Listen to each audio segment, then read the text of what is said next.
Yo, what's good, guys? It's Peach. Today we're going to do the in-depth mechanical guide, breaking down all the mechanics, breaking them into drills, learning how to have intention and adapt. With that said, I've shot this 40, 50 times, and I'm trying to do it all in one take, and I keep failing. The quality gets worse, whatever. Over the last week, I've really been struggling to get this video out, so I hope to God this is this take. Anyway, the list is about 30, 40 mechanics. It's going to be down in the description. They're all going to have timestamps. It's in order of how I learned them. I mean, difficulty kind of as well, obviously. As you get better, you can learn harder mechanics. Some of them will be a little bit out of place with difficulty, but this is the order I learned them. And that's pretty much it. We're going to break them down into drills, how to have intention, and how to adapt with them. That's pretty much it. Somebody brought up, and a few people brought this up, I should talk about when we'll use them in games. And I'll do that as well. I'll do that before we talk about the mechanic. Over the last week, I haven't been able to do the coaching giveaway because I haven't had internet. So with that said, I'm trying to do the giveaway tonight and announce the 2 winners from last week. Unfortunately, this week is just going to be nothing because I didn't have internet. So I can't do another giveaway. I got to catch up on those last ones. That's pretty much it. If you have questions, please let me know down below. I would love to help you guys out. Hopefully this does help you guys out. If it doesn't and you have questions at the end of it for specific mechanics, let me know. We want to go over a few things before we get straight to it. Remember, what's the most important thing is intention. We want to intend to do things. So if we're not intending to do things, we're not learning. Number 2 is breaking them down into drills. That's what I'm going to do for you guys. Some of these mechanics are pretty damn simple, so you're not really going to break them down into many drills. But that's pretty much it. And adaptability, I won't be adapting a whole lot simply because I'm just trying to teach you, not learn myself. I think that's pretty much it. We actually nailed the intro, so let's get straight to it. We're going to go over power shooting right now, okay? So what is important about power shooting and when do we use it? We can use this anytime, okay?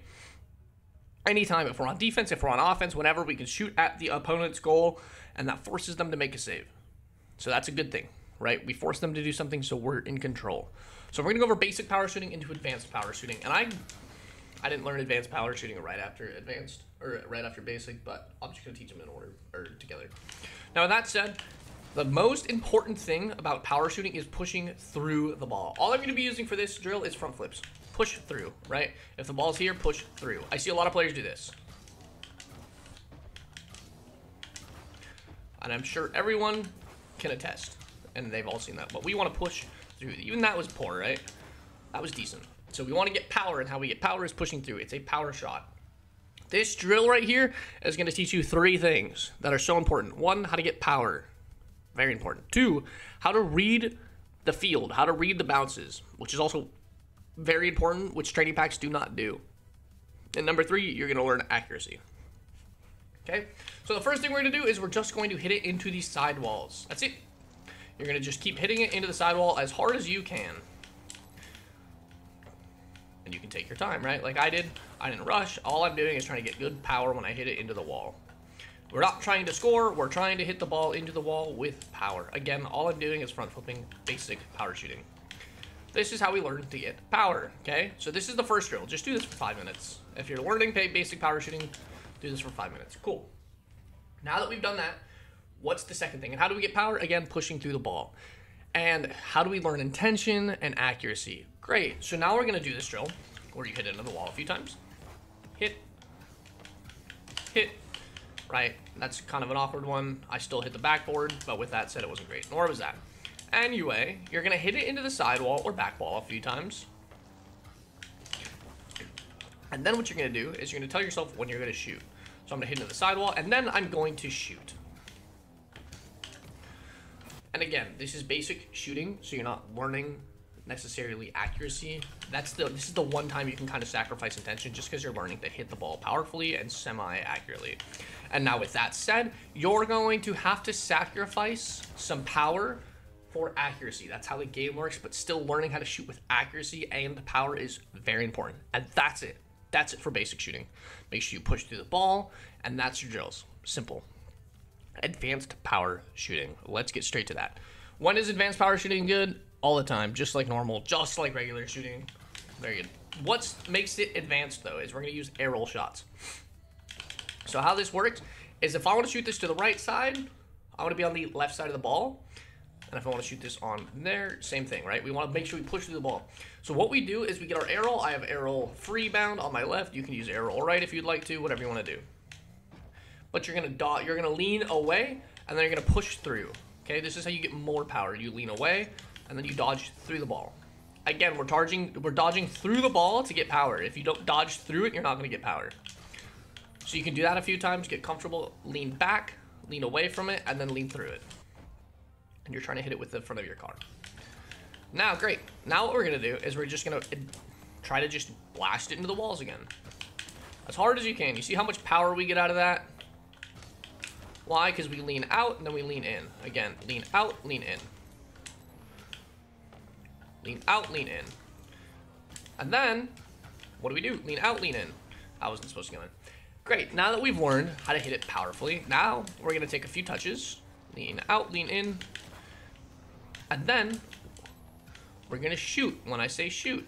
Or when you tell yourself you're gonna shoot, right? Because it's important to have intention. Shoot, right? Was that a good shot? No, it was terrible. Just kidding, made it. My point being, though, is you'll hit it into the sidewall, right?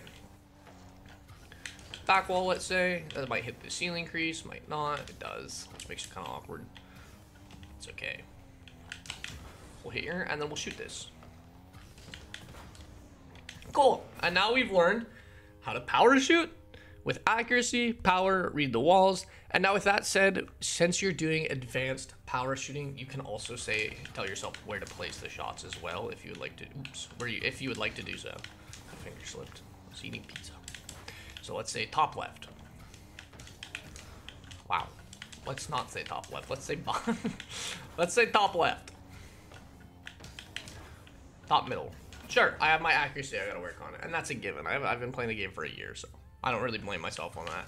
I have a lot better accuracy in game just because I'm not worried about it too much. I just kind of instinctually know where to shoot, I guess. Since it's advanced, though, you can work on accuracy, which is intention. Cool, so that's pretty much that. We're gonna go now into half flips. So what's half flipping? What's half flips use essentially? It's basically to get back on defense faster or just to recover faster, right? If I want to get back to the blue net, I don't want to do this. Or what I see a lot of low players doing is a 3-point turn. No, what we want to do is a half flip. How do we do this? Backflip 4 times. Again, it's a recovery mechanic. Backflip 4 or 5 times to do a U-turn essentially. Good, now that you've done that, we want to learn what a flip cancel is. So if we backflip, what you want to do is you want to push your stick upwards. Or if you want to do a flip cancel, front flip, you want to do it the opposite direction. You're essentially flipping a certain direction and then pushing the stick the opposite way to cancel the flip. So what I want you to do is flip cancel, push your stick down and then up after you press the dodge, and try to land on the roof of your car. If you do this, you're canceling too early. If you're doing this, you're canceling too late. You want to land directly, boom. Get comfortable doing that a few times.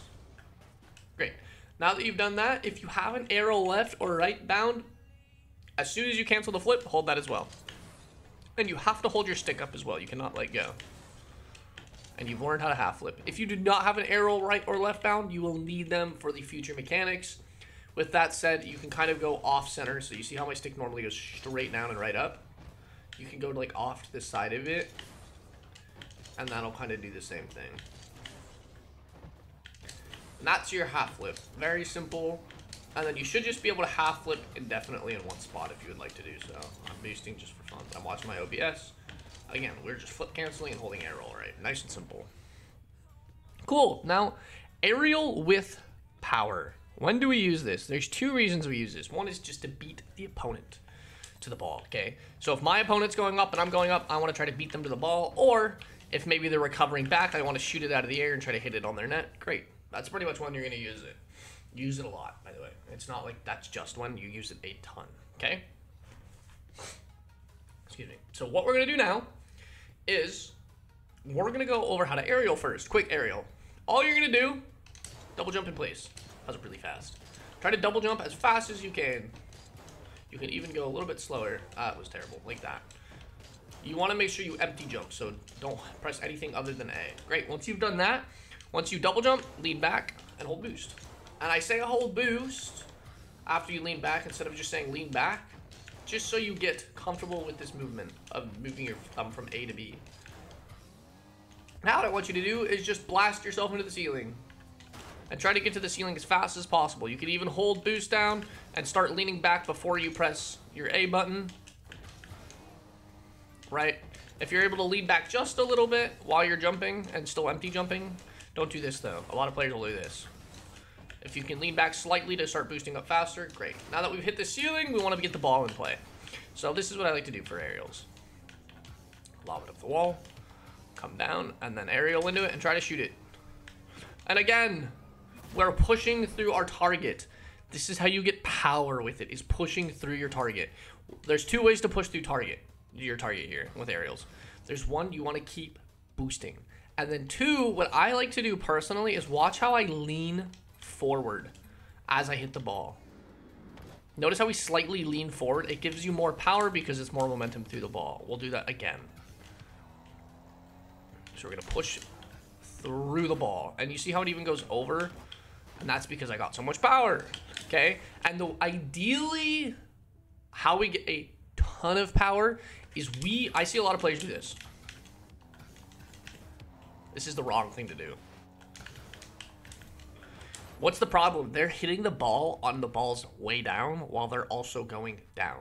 You want to hit the ball while it's falling down, but you're going upwards. Because then it creates the opposite hit effect of where you're going into the ball and the ball's coming into you. So it's even more power, okay? It's pretty simple, and it's just working on it. If you have Bacchus mod buttons, it's really easy to do, to like roll it up. But this is how I did it. I just rolled it up the wall, lobbed it off, came to the ground, jumped, and then just want to hit it a sidewall maybe. Great. Right. And yes, you can use packs for this. If you really want to use training packs to not set the ball up yourself, great. But again, it's situational. If I can just do that over and over again, nice and easy, then it's great, right? Roll the ball up the wall. And then once you do this like 20 times, you'll see how easy it is. And in games, you'll just instinctually do it. And that's how you get way better in games. Next mechanic is going to be catching the ball. Oh, that's the wrong button. 12, 20. There we go. Catching the ball. Great. So how do we catch and practice catching? Why is it good? Catching is good to keep possession. And when you keep possession, you are under control. And when you're under control, it's better for you than the opponent. Okay? So we want to catch the ball when there's nobody around us, right? If I have a lot of space, we want to catch it. What I like to do to work on it is I roll it up the wall, pop it up, and then I just find the indicator. Now these are basic catches, okay? You want to put your ball, or you want to put your car dead center in the ball indicator. So since the ball's here, I want to be right in the middle, try to match the speed, and it should just be an easy catch. You'll probably do something like this. And I don't want you guys trying to dribble out of it. I don't want anything, but this is what a lot of players will do. And they'll drop it. Great, that's fine, okay? All we're trying to do is we're trying to catch it. We're not trying to dribble. So pop it up and catch. And remember, you're in control. So if I want the ball to come straight onto the top of my car, what do? I go straight in the middle. So let's say I want to start turning towards the blue net after I pop it off the wall. I'm in control, remember. I want to go to the outside and then catch. You don't have to catch the ball in the air, okay? The ball can touch the ground because catching it and then letting it touch the ground is way faster than what I'm about to do.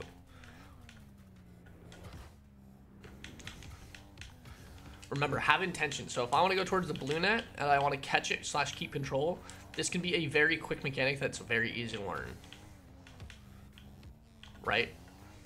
And I start moving towards the blue net. Or you can make it even simpler, where you pop it up, you put it on the side, and then you turn and push. Okay? Now with that said, that's pretty much catches. All you're doing is and if you're not fast like me, and that's totally fine. If you're trying to be like, I can't get to the ball quickly enough, try to read the bounce and then go under it. And all you're doing is you're trying to get it there. After a few bounces, you might drop it.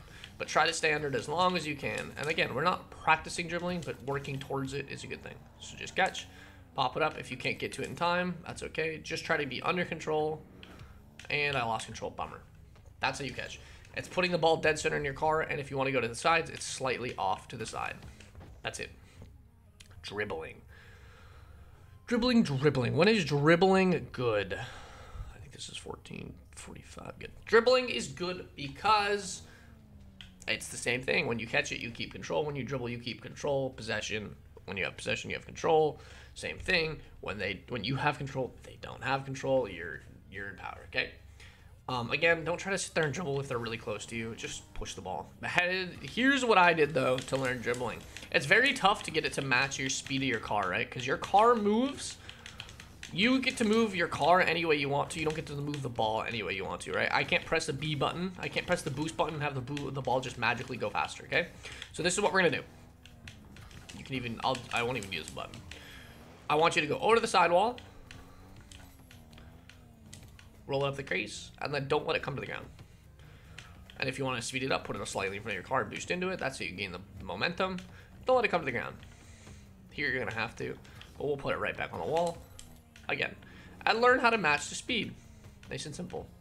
And if it goes too slow, right, you can slow down and then push it.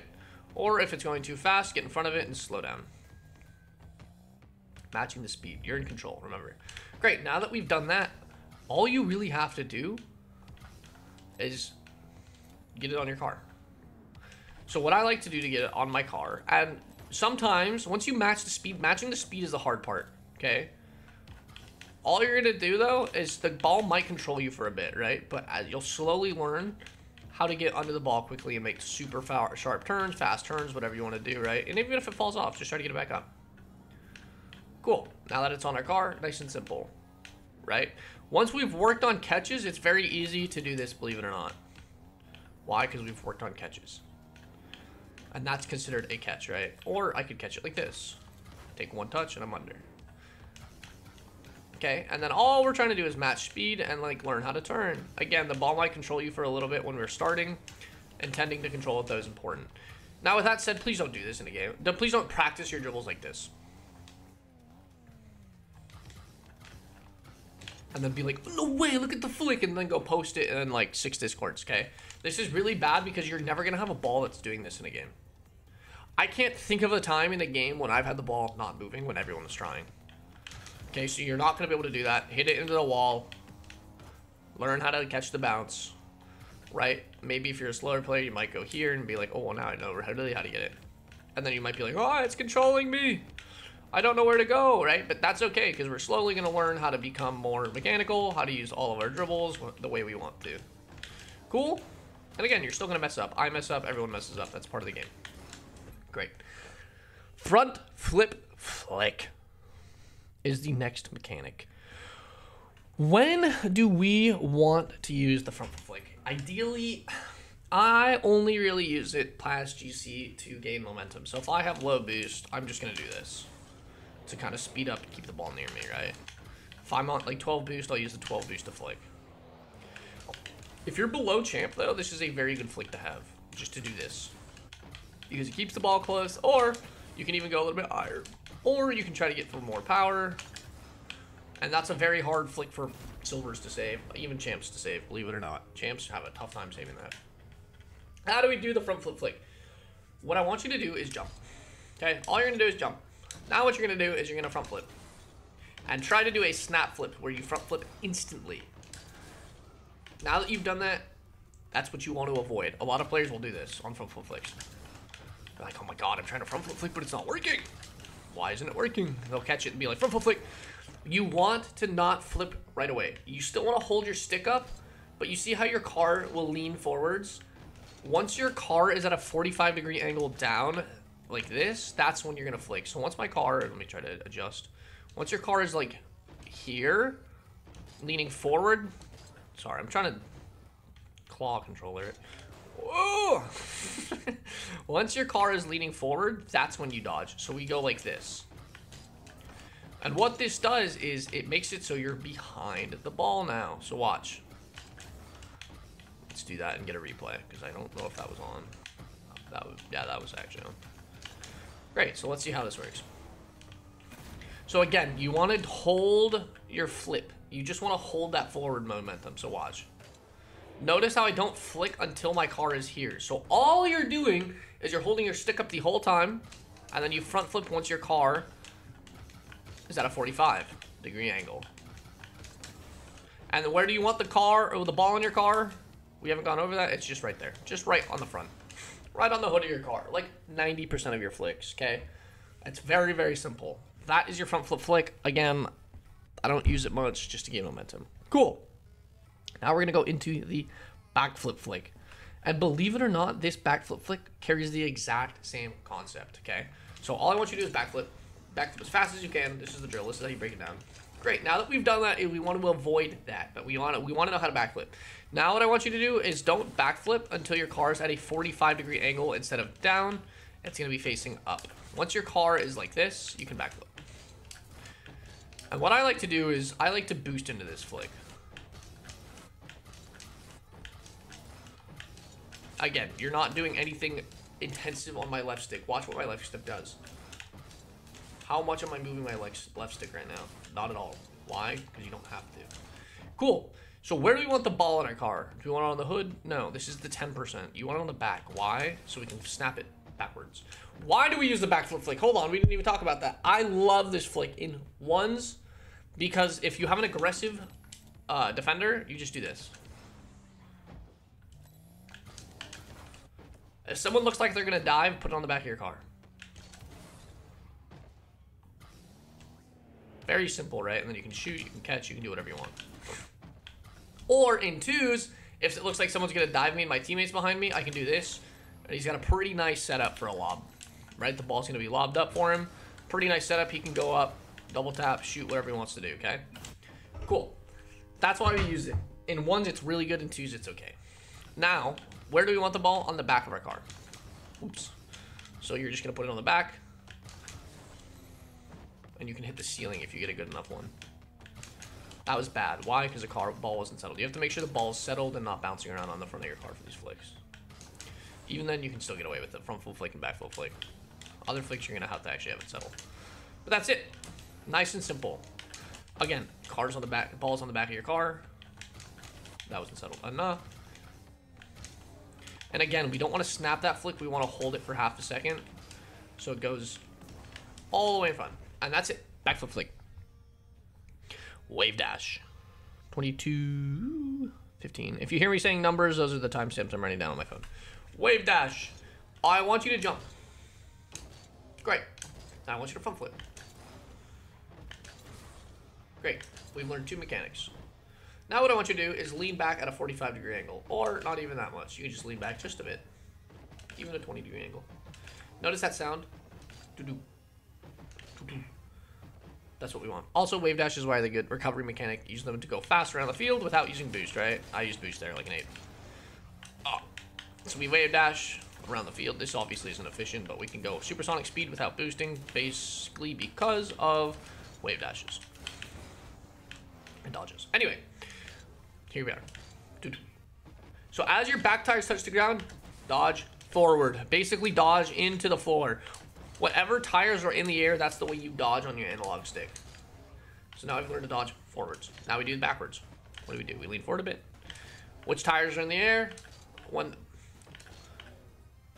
our car touches, it's the back tires. When our car touches the ground, the back tires are. What the heck? Backflip. You're essentially backflipping now. Okay. So you go bonk. Okay, you dodge the opposite side of the tires that are hitting the ground first. And then, what do we do for sideways? I want you to arrow left. I have a free arrow, so it's really easy. I can arrow any way I want to. I can even make my car wobble. Good. So let's say we're going to go arrow left. So all we want to do is boom, boom. Hear that sound? And then we dodge right when our left tire touches the ground. Dodge right when our left tire touches the ground. Opposite to this side. Down, down, down, and then we go dodge. And then, once we understand the concept of wave dashing, the world and possibilities are endless. Why? Because now that you understand the concept of wave dashing, of which way you're supposed to go and why, then you can do pretty much anything you want to in wave dashes, in the wave dash world, if you will. Even like chain dashes, right? That was, or zap dash, crease dash, whatever. That's how that concept works. Okay, wave dash is done. It's very simple. Once you understand that concept of whatever side is in the air more, that's the way you dodge, it's very easy. So if I want to lean back right, lean back left, whatever, I snap the opposite direction. So whatever is touching the ground first, I dodge the opposite way. So back right tire touches the ground first, so I dodge left. Simple. Cool? Cool. Now, the next mechanic we're going to do is the diagonal flick. And what is good about this? This flick is actually incredibly good. If you're a ones player, you can use it just pretty much any time. It's very easy to get power or height with. This is pretty much the flick. I don't use it much for power. I use it for height. Why I use this in twos? If we're going to strictly talk about twos, ones you can use it pretty much anytime. Twos, I love this flick. Because what's the fundamental concept of defense and rotating back? Whoever is on the ground, if the ball is on the ground, whoever's first man is supposed to challenge. Second man is there to cover the weak, right? If you flick the ball with a diagonal flick high enough, it forces not only first man to go because he thinks he can save it because it's technically his ball, but wait, as soon as the ball is in the air, it's second man's. So if I'm here and I have two back already, that's a terrible representation. That's also not great. Again, I don't use this card for flicks, but that right there is a very easy backboard read for your teammate, right? Or myself, or it could go straight in. But it goes high enough and fast enough that they're both going to double commit. This forces double commits so much. If you have two back and you're counterattacking, I guess it's not a counterattack, but if they're shadowing you and there's two back, this flick is so good to force a double commit and your teammate can clean up, especially if they hit each other a whiff. And sometimes you can shoot up. So how do we do this? Very simple. All I want you to do is this follows the same concept as front flip and back flip flicks. But right now, what you're going to do is you're going to diagonal flick, or flip. We're just going to diagonal flip. Back and forth. Now that we know how to diagonal flip, you're going to hold that input with an arrow for a second. So if I go front left, I want to hold that for a second before I dodge. Same thing here.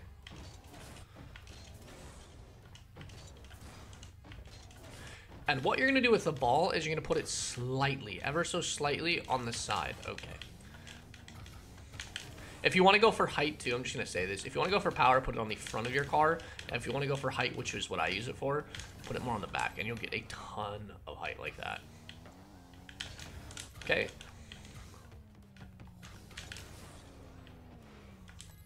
Cool. So you're going to put it slightly on the side. And you're going to put it just slightly on the side. Notice how it's not on the side all the way. It's just barely on the side. So when we score this, watch the replay where it is on my car. It's barely on the side. It doesn't even need to be on the side realistically. It can be still in the middle. You see how it's barely on the right side? If you go too far on the right side, this will happen. You'll just flick it to a corner. So barely, or like I said, you can still do it on the directly front of your car. Again, I don't use this flick for power. So if you want power, just put it in the front of your car. Seriously, it can be dead center on the front of your car, and you can just flick. I like to use it for height, though, so I go back of my car. That was a bad representation. Back of my car, and there. Like, that's a crazy flick. That's like essentially a backflip flick, except I keep my momentum forward. And it's slightly on the side. Even then, you can do it right in the middle like that. It just needs to be on the back of your car. Back of your car is height, front of your car is power. And you can add a speed flip into the movement, so you can speed flip out of it. It's not that simple. It's not that serious, though. So if you really want speed flip, right, you can get back to it, dodge, whatever. Diagonal flick. Very simple, though.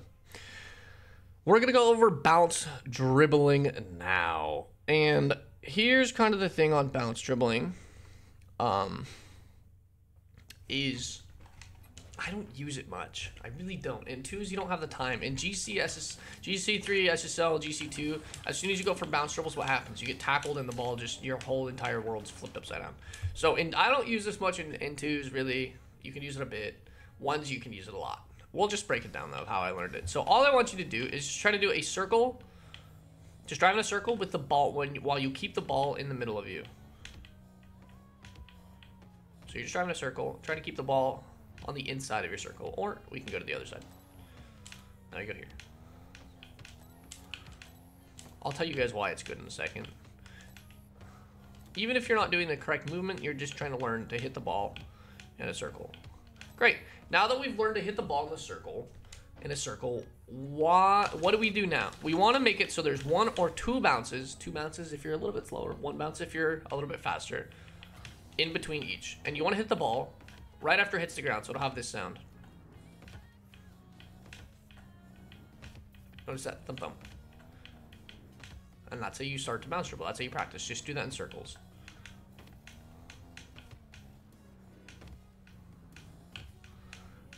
Great. So that's bounce dribbling. I'll teach you guys how to shoot out of it. Again, I don't use this much. I wouldn't really worry. People say it's so good, and you see like pros doing like a show no mechanics type stuff, but it's just like it's not. It's decent for control, but it's, I don't know. I don't love it. The way you use it, and you're supposed to, is if somebody's sitting in net. If somebody's sitting in net, you can shoot at them, you can get a powerful shot. Or if somebody's trying to direct shadow you, you can kind of open up the angle, right? If you're dribbling at somebody and you can't see them, go to the side and start a bounce dribble so you can't see them. You don't want to play the unknown. If you're dribbling like this and you can't see them, go to the side and then start a bounce dribble. Because then you can see them, and if they challenge you, just hit it over them. Or if somebody's sitting in net, you can bounce dribble. Now with that said, when you bounce dribble, you can't attack their net. Because if I try to shoot, it'll take me too long. I want to attack like a corner boost. So I'm attacking that corner boost, and then what do? I shoot out. And I miss. Again, we attack corner boost, or you can even go back and forth. A little bit more advanced. You basically, what's good at how you shoot out of it is you pretty much decide, and you can just side flip. You can literally just side flip. Or you can arrow shot if you want, but again, I just really side flip. That's pretty much all I do. Instead of catching it, side flip, and you get a shot. Or you can full volley, where you bounce, and then as it's coming down, you hit it before it comes to the ground. So I just go under it and side flip. And it gets a nice little flick like that, if you time it right. You use the concept of bounce dribbling a lot, you just don't use the actual bounce dribble itself. That's pretty much it. Break it into the drill, drive around in the circles, then drive around it while it's bouncing, and then you can use it for shots and stuff like that. Pretty simple. Now we're going to go into wall dash. When to use this. If you're a plat player, all the time. If you're a GC player, you'll use it when you have 0 boost and you're on the wall. Because I don't like to use it because it's not super reliable, for me at least. Other players have it to a perfect T. I don't. I'm going to eat really fast. Give me 2 seconds. I have pizza.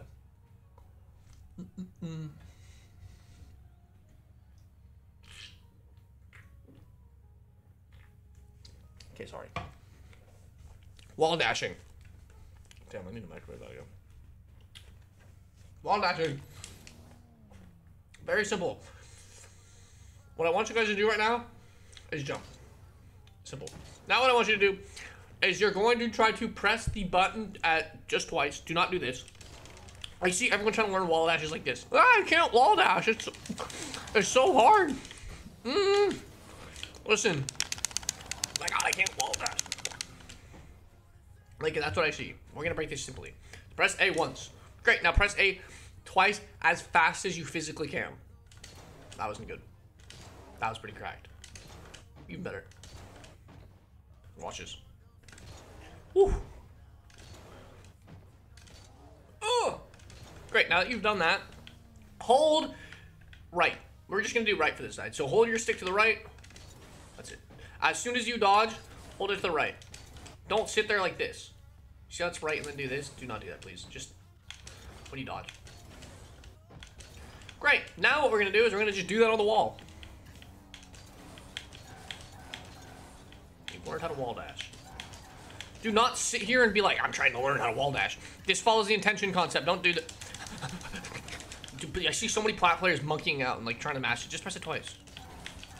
You can hold it. You can hold power slide if you want. You don't even need to. It's just flicking your stick up. Whatever side of the wall, whatever is up the wall. Oops. That's the fucking way you put your stick. It's very simple. You can learn to slowly implement multiple at once if you want, but you don't need to. Like, it's just that simple. Oh, it's just that simple, I swear. But that's it. Press it twice as fast as you can, and then only when you're dodging, put your stick up, because players will do this. They're like starting to steer up the wall and be like, I can't wall dash. Okay, it's nice and simple. Here, here, here, nice. Now when I'm dodging, here, here. Only when you press the A button, please. And if you want to fix it too, you can steer down a little bit. If your car starts steering up the wall, you can steer down a bit. But again, it's really, really simple. That's why it's so low on the list. I didn't learn it this early. I didn't learn it before, like, I didn't learn to bounce dribble and learn to wall dash, but I put it so low because it's so simple. That's it. That's it. That's all it is. It's simple. Have intention though. Nobody goes to the wall like this and says like, I have intention. Bing, bing, bing, bing, bing. Like, no, just 2 dodges. Just dodge twice or once. Dodge once. Don't do it twice. Dodge once. It's just this. And again, don't hold your stick to the side. Only press it when you're dodging. At the initial time of your dodge. Don't even hold it through the dodge. We just tap it to the side when we're dodging. And again, if you start steering up the wall, just steer slightly down and then wall dashing in. Done. Power slide cuts. Do I have... We're gonna go power slide cuts and then quick cuts. So what are the what's the difference? A power slide cut is this, in my opinion, and a quick cut is something like this, where it's actually on your car. When are these useful? These are really useful to change directions incredibly fast. So there's 2 scenarios where I like to use it. If I'm dribbling in a line and they're chasing with me, like right there, I can just stop, boom, pop, right? If we're going really fast to this corner, boost race, just kidding, I'm shooting, right? They're like, oh my god, I'm racing. It's a race, bro. Racing game. Cut. Me, right? Or if somebody's coming out of the net and you're chasing down, just go in front. What you do for this now is it's very simple. Start rolling the ball. That's it. Just roll the ball. Once you've rolled the ball, get in front of it. Okay, all you're going to do is now race in front of the ball. We're breaking this into simple steps. Race. What you're going to do now is we're going to not use the ball. You're going to drive in a straight line and try to just do a 90-degree turn. You can even do a 45, but just try to do a 90-degree turn. So if I'm facing this wall, I want to face that wall. If I'm facing that wall, I want to face this wall. Make like a box almost. Great, now that we've done that, you just do that in front of the ball. Cool. And what's really cool about this is if you do this and just drive forward, you catch it. And then you can flick. Okay, so all you're doing is you're going straight, cut, and you can even shoot very weakly out of it. You can technically shoot, but it's going to be a very weak shot. That's power slide cuts. It's so simple and it's so useful. Again, if somebody's racing me with the ball, I just cut. Or if they're going to dive challenge, I just go here. You can even do like really quick ones like this if you want to. That's more of the quick cut type of stuff because the ball's on your car the whole time. This shit that you see in like, oh, no mechanics test cell, that I just never use. You don't need it. It's not that, it's really not that useful. I just use it if I'm racing somebody or like, I want to cut somebody that's coming out of the net, okay? So that is that, nice and simple. Now we're gonna go over quick cuts. Why are quick cuts good? Which is, quick cuts are basically where you do this. You just do it with the, it's the same movement, except the ball's on your car. Quick cuts are good just so you can change directions really fast. I call them quick cuts. People call them power slide cuts. I call the other things power slide cuts, and I call these quick cuts. You can call them power slide cuts too, but with the ball in your car. I just call them quick cuts because it's easier to say. So how do we do this? It's the same concept. So straight, cut, right, turn in a 90-degree angle. You can even, maybe, 180-degree turn. No, it's really tough. Okay. I was gonna say, wait, maybe. Come on now. Quick cut. Anyway, quick cut right there. How do we do this? Essentially, you just want to put the ball on your car now. The only difference is you put it on the side that you're going to... Say I want to turn right, I put the ball on my right side, and then I cut right. Ooh. Okay, so if I want to do a 90-degree right turn, that was terrible. Put it over here. And the hard part about this is you have to speed in front of the ball as well. So I speed in front. And then as the ball gets really close to the ground, you can let go. This is a lot of just getting used to it. Like I said, it's kind of the same movement as a power slide cut, except the ball's in your car. You put it on the inside, And then as it starts to get close to the ground, you end your power slide. Okay. Power slide cuts, quick cuts. When are these good? Again, same thing when there's challenging me, when somebody's racing me. And you can start getting really fancy with these if you want to, where you just cut really fast. Like, I like to do this down the field sometimes to just mess with players. If somebody looks like they're like a good defender, if you change directions a lot, sometimes they'll like get scared of you, kind of thing. But yeah, quick cuts. Again, it's not so much drills, it's just understanding where to put the ball on your car. It's the right side. If you want to go right, put it on the right side. Put it really far on the outside, so when you cut, the ball just stays on your car. That was almost a 90 degree. There's not many drills. It's understanding the first concept of it and then understanding that part. Simple.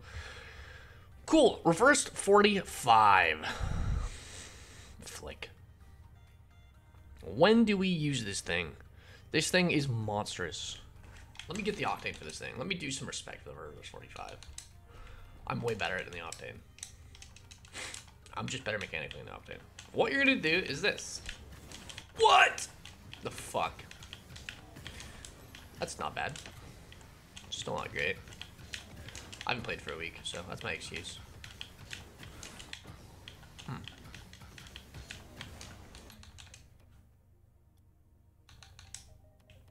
It's embarrassing. Let's go back to the Fennec.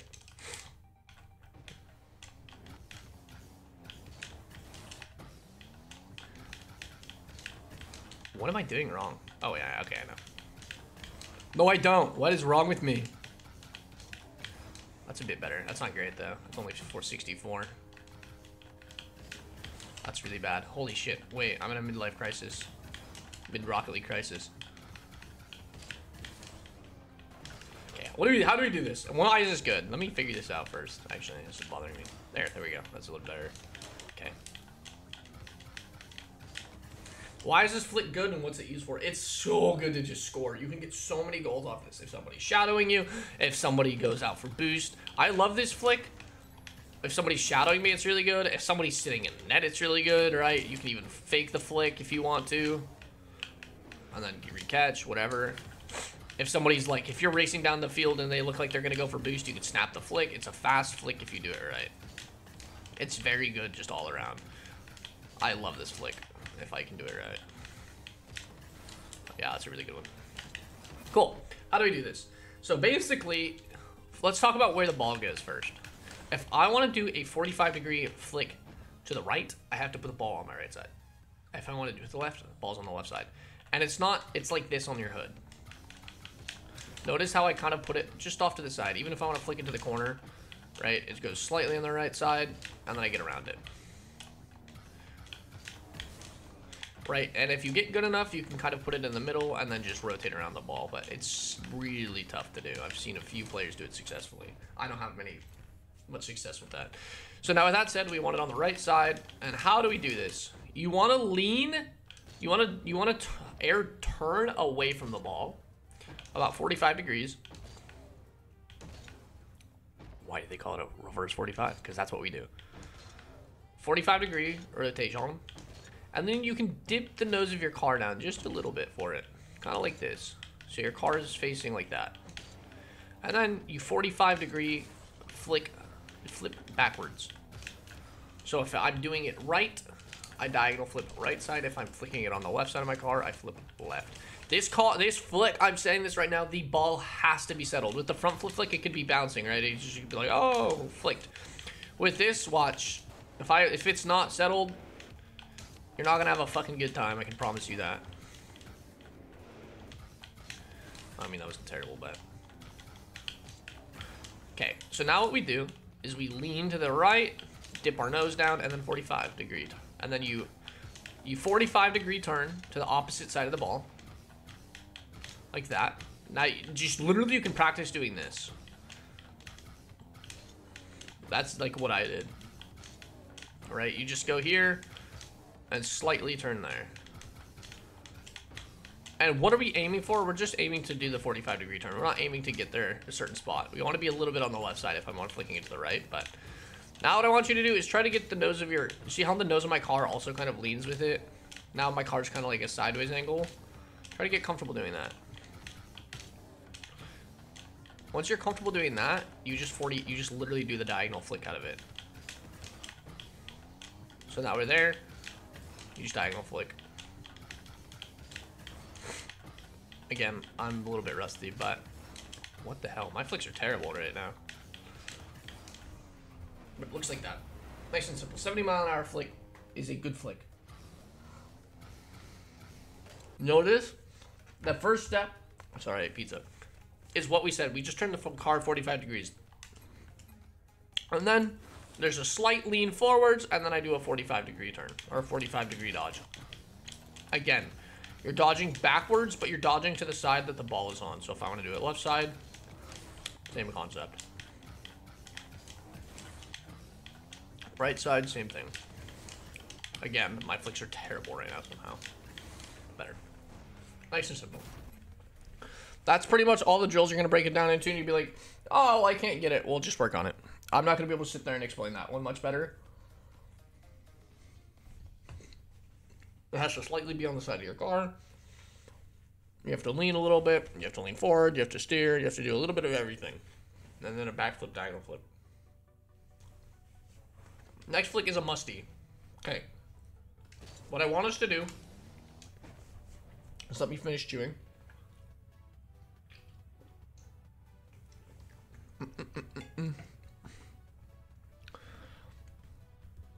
Fuck. 1 sec.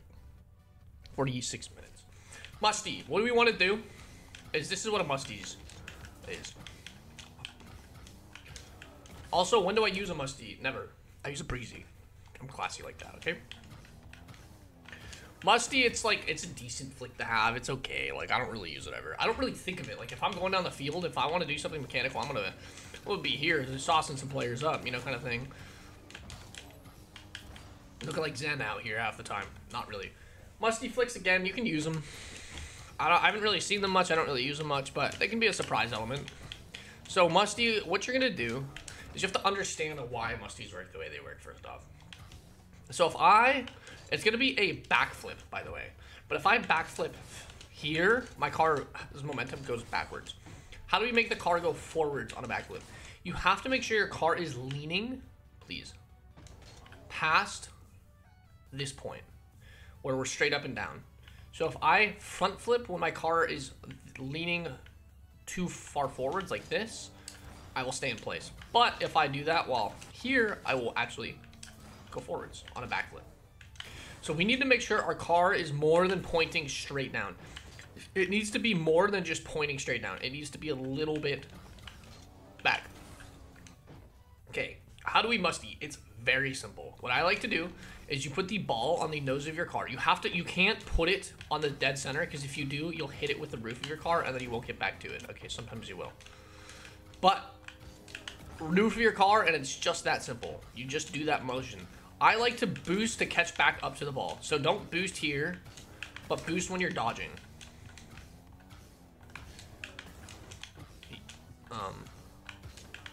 Don't boost there. Yeah. My bad. That was really poor. But yeah, so you're here, and that's all you're doing. You want to make sure it's as super far on the. If it's hitting the back of your car when you do this movement. This is my biggest tip. If it's hitting the top of your car, the back of your car when you're doing this, it's too like dead center on your car. It has to be more like there. It has to be about to fall off your car. That's literally it. It's very simple. And you just need to understand why the musty works the way it does. And here's my two biggest tips are make sure it's falling off the back of your car and boost while you're dodging, because that'll get you more under the ball. Because that boost is pushing you closer to the ball as you're dodging.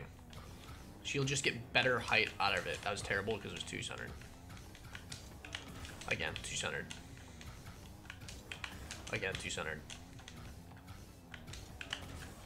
Too centered.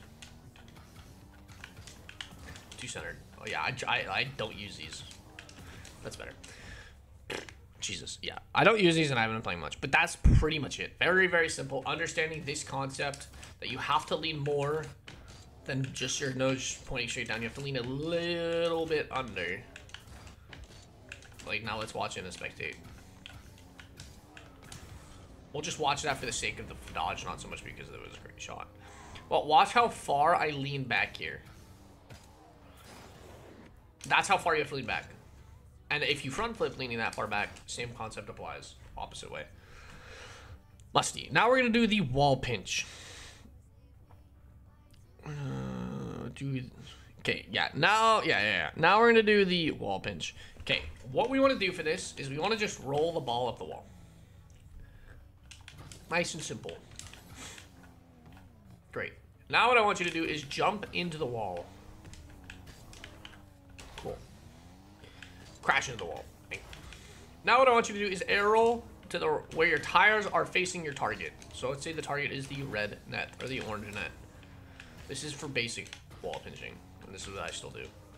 Just like that. Now dodge. As soon as you're hitting the wall, dodge. This is your pinch motion. Great. Now what you're going to do is you want to make sure when we hit the ball, I'll go up to it. Let's say I want to pinch it towards the orange goal. I need to be slightly on the blue side of the ball to push it that way. Or if I want to push it towards the blue side, I need to be slightly on the left side. I want to be slightly behind the ball. Okay, well, let's watch how much power I can get. I'm not really going to try to aim it, but let's see if I can. Not bad. It's on target. Let's try that a little bit better. That's all it is. It's very simple to do. Arrow. I wasn't behind. If the ball does that, you're not behind it enough. Not behind it enough. I'll actually do it here. So let's do it here, right? Perfectly behind it. Two behind it, right? Simple. We've already practiced all the steps. Now it's just putting them all together. And I don't like to necessarily... I see players double jump into it like this, which doesn't make much sense. I've seen a lot of players do that, but no. Just lean back, crank. If like again, if it doesn't go that far, you're not behind it enough. You're not on the outside of the ball enough. Okay. Nice and simple. Wall pinching, I didn't talk about when it's good. Fuck! When it's good is...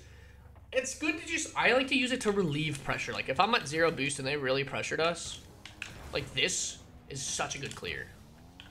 It is such a good clear. Or, if you really want to be fancy and try to counterattack with it, you can and try to put it in their net. I just use it if I don't have boost and I'm trying to get a clear. Or, like, if they're out of position and I need to push the ball up the field, you can just try to shoot it. That was a bad dodge. But you want to make sure you dodge into it perfectly, and that's how you get power. Learn the timing yourself. I'm not going to be able to give you secrets on the timing. Don't dodge. I pretty much dodge as soon as I hit the ball. As soon as you're hitting the ball is when you're dodging. Do not dodge earlier. Like I said, I use it mostly for clears. I don't really use it to shoot. Wall pinch. Speed flipping. I'm going to have a crazy take here, and most people will just be like, you don't know Rocket League. Let me get some pizza really fast.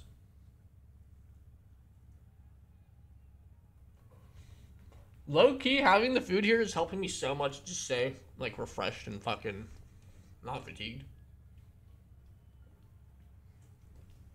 Okay. Here's my crazy take on speed flipping. It doesn't add much to the game. And like... It doesn't add much to the game. That mostly adds visuals than anything. This is pretty much just as efficient as this. Here's the thing, though. Is it looks so much cooler. Pro play is so much more fun to watch when you have pros speed flipping around the field like this rather than doing this. The game just looks better doing this. It's mostly looks, in my opinion. Is it helpful? Yes. Okay, how do we speed flip? It's a diagonal flick or flip. So it's diagonal flip. And you can even boost. And you'll notice while you're diagonal flipping and boosting, the boost trail isn't completely behind you. The whole purpose of a speed flip is so the boost trail is completely behind you. And again, yes, sometimes speed flipping does matter. A lot of the times it just doesn't. Like, seriously. The only time I really use it is, like I said, it looks cool around the field. It's not more efficient, though. It really isn't. It's like, it's not more efficient enough to actually worry about, like, flipping around the field. With that said, it's used on kickoffs. So let's kind of talk about why it's good, is because the boost trails behind you the whole time. So now what we're going to do is it's just a flip cancel. So essentially, like the same thing. Wait. It's essentially the same thing as like the half flip. We cancel our flip, right? So you're going to do the same thing. What you're going to do is you're going to do a diagonal flip and pull your stick down on the same side.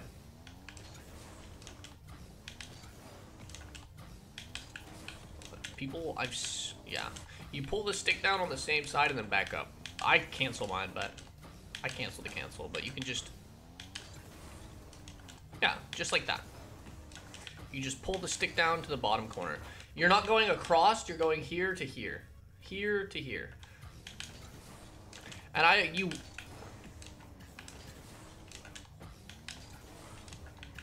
that's pretty much it.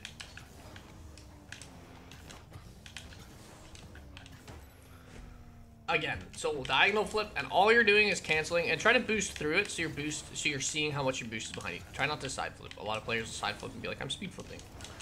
It's here into a cancel, and the cancel is here to here. I go down here sometimes just to power slide and like perfectly land on it because I use it for kickoffs.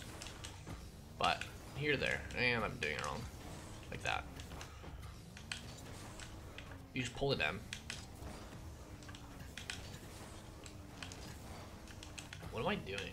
I think I'm like, yeah, I'm going to the side because I use it for kickoffs. I use it for kickoffs like this to get back behind the ball. I pretty much canceled the cancel. But yeah, half flipping.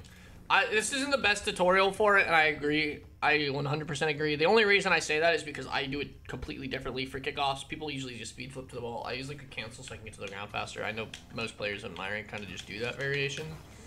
But yeah, for speed flipping, it's here to here. And you're just canceling your dodge.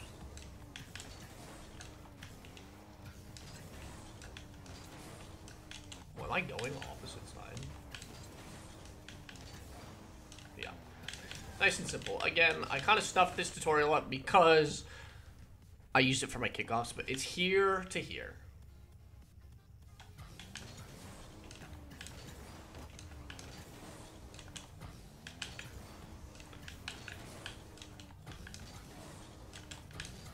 Yeah, nice and simple.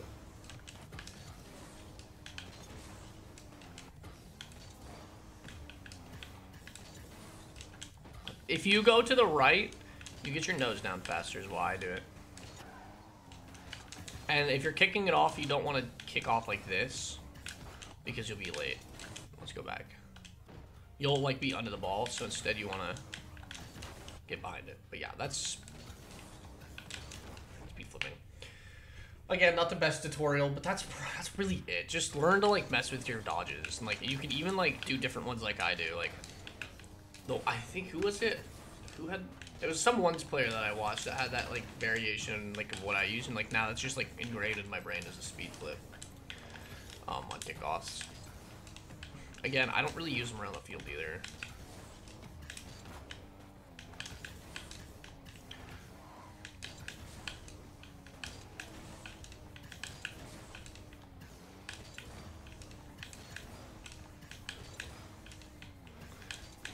Wait, are you supposed to go opposite side?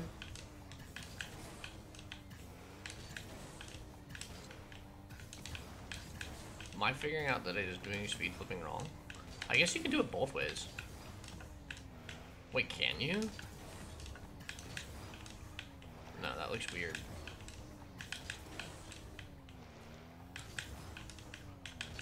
Yeah, you can pretty much do it actually both ways. What? I didn't know that. It does the same exact thing. Okay. You can do it either here to here or here to here is what it's looking like.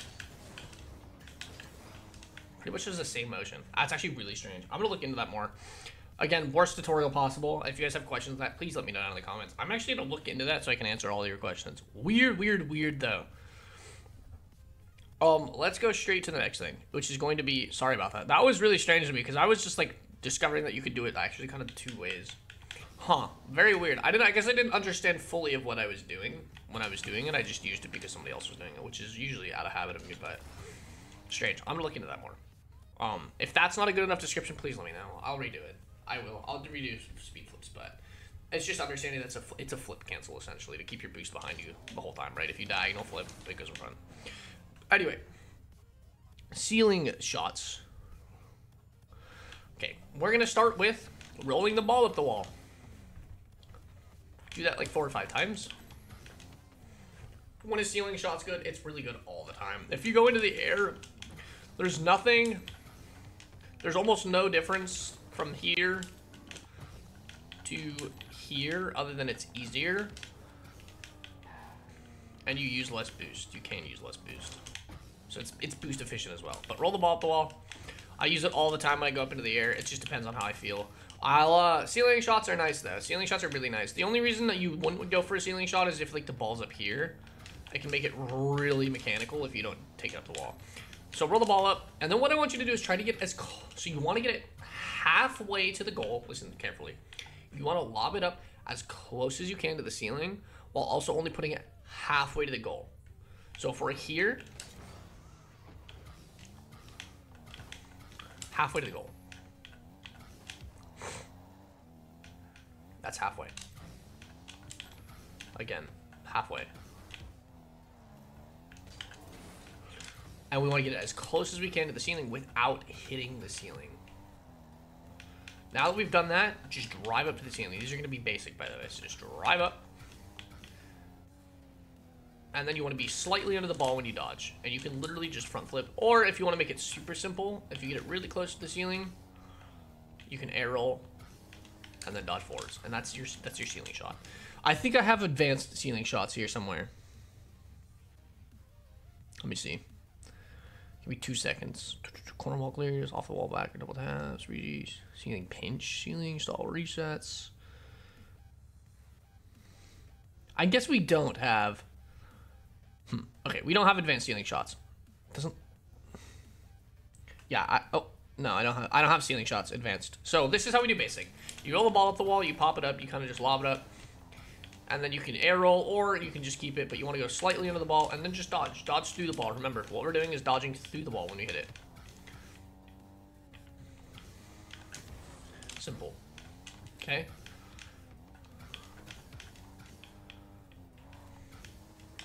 Cool. And again, if the ball goes straight into the ground, what do we want to do? We want to make sure we're a little bit under the ball. So when we hit it, we're a little bit under, and then we'll keep it up in the air. Cool. And then let me put advanced ceiling shots here. Advanced ceiling shots will be. Oh shit, we're at an hour already. Fuck yeah. We've made it. This is like almost the farthest I've made it. I've made it a little bit farther. Okay, advanced ceiling shots. Now what we're gonna do is you're gonna break it down to the same steps. You're going to roll up the wall multiple times, then you're gonna lob it towards the goal halfway. And instead what you're gonna do now is don't have the ball, but you're gonna jump to the ceiling. So work on going to the sidewall and jumping up to the ceiling with your tires. So like this. I don't know why I just jumped there. I was just talking while I was moving. I was moving while I was talking. But yeah, just like this. All you're gonna try to do is you're gonna jump to the ceiling. You can hold arrow right, you can hold arrow left. And you can say, oh, well, this is tough. Boost towards the ceiling, and then air roll as you get close. So you can even just jump like this, start boosting towards, and then air roll as you get close. Jump, boost, and you're there. Again, you can just literally fly towards it, and then air roll at the last second. Great, now we put those all together. And then you can do whatever you want out of it. Now you have your flip. And what's really good about this advanced ceiling shot, jumping to the ceiling, is you come off the ceiling faster, you get to the ball quicker, so you have a lot more time on the ball. And if you get a really good setup like this, you can air dribble out of it, and then you have a dodge whenever you want it. Okay? So it's the same drills, it's just knowing to get to the ceiling. Simple as that, okay? It's very, very simple. It really is. So that's your advanced ceiling shot. It's the same exact drills as the basic rolling the ball up the wall, lobbing the ball, except you're just going to push towards the ceiling and then get up here. If you want to, you can hold power slide, so you slide on the ceiling. I just prefer to not touch anything, really. I just don't touch my gas, I don't touch my brake, I just get to the ceiling. And then we're here. It's keep it, because if you touch something, it'll change your movement. If you don't touch anything, you'll just kind of stay near the ball. So again, we're just trying to get to the ceiling. We boost up. You can even do it like simply. It'll be tough to get to the ground. Again, you have to boost to the ceiling. You have to push yourself to the ceiling. You have to boost up there. That's advanced ceiling shots. And here's the thing. I'm not going to give you much past that on how to shoot the ball. The creativity is yours. That's the beauty of this. If you can get to the ceiling like that, you can air dribble, like I said. You can do so much fun stuff out of this. I don't want to sit here and tell you guys what ceiling shots to do out of it. You can stall, right? Wave dash, whatever. There's so many fun things you can do. If you just want to learn how to advance ceiling shot, like jumping off the ground to the wall, or jumping off the wall to the ceiling, that's all I'm going to give you. We're going to go over the other mechanics later, but that's it for there. Now we're going to learn how to ground pinch. And jumping to the wall is, like I said, it's faster to do, so you have more time in the air. It's better. It is better just jumping up there. I already went over that, though. Ground pinching. When do I like to use this? If I fuck up a ceiling shot. That's personally me. I suck at ground pinches. I'm going to try to break this down into it for you guys. It's the same concept as regular pinches. I want to be, if I'm shooting towards the orange goal, let's change my car color.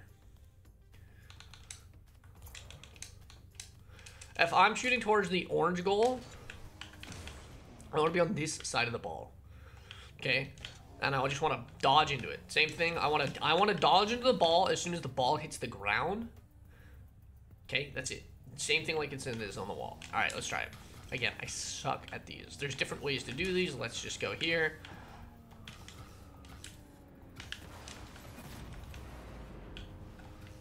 I've been practicing a bit. So watch. We do this same setup as the advanced ceiling shot. Why? Because it's more efficient. You get to the ceiling faster. You get to fall off the ceiling faster in turn. So it's the same setups. If you need drills breaking that down, please just go do those right now. But watch what I do here is I get as close as I can to the ball, and then we pinch as soon as it hits the ground at the exact moment. Okay? I see a lot of players do this, though.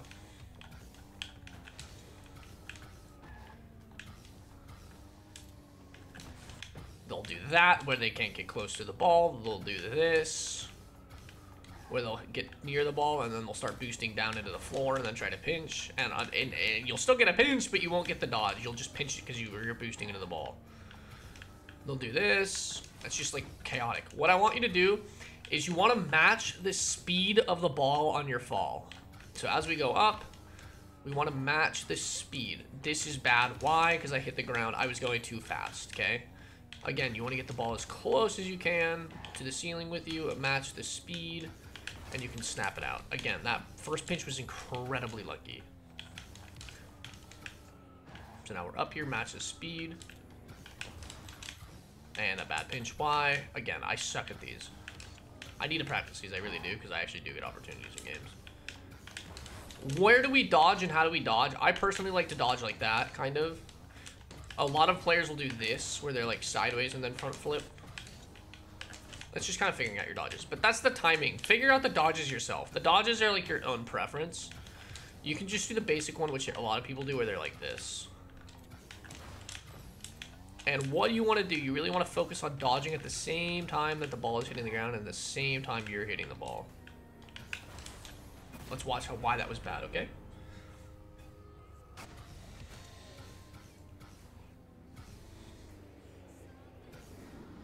The ball hit the ground first.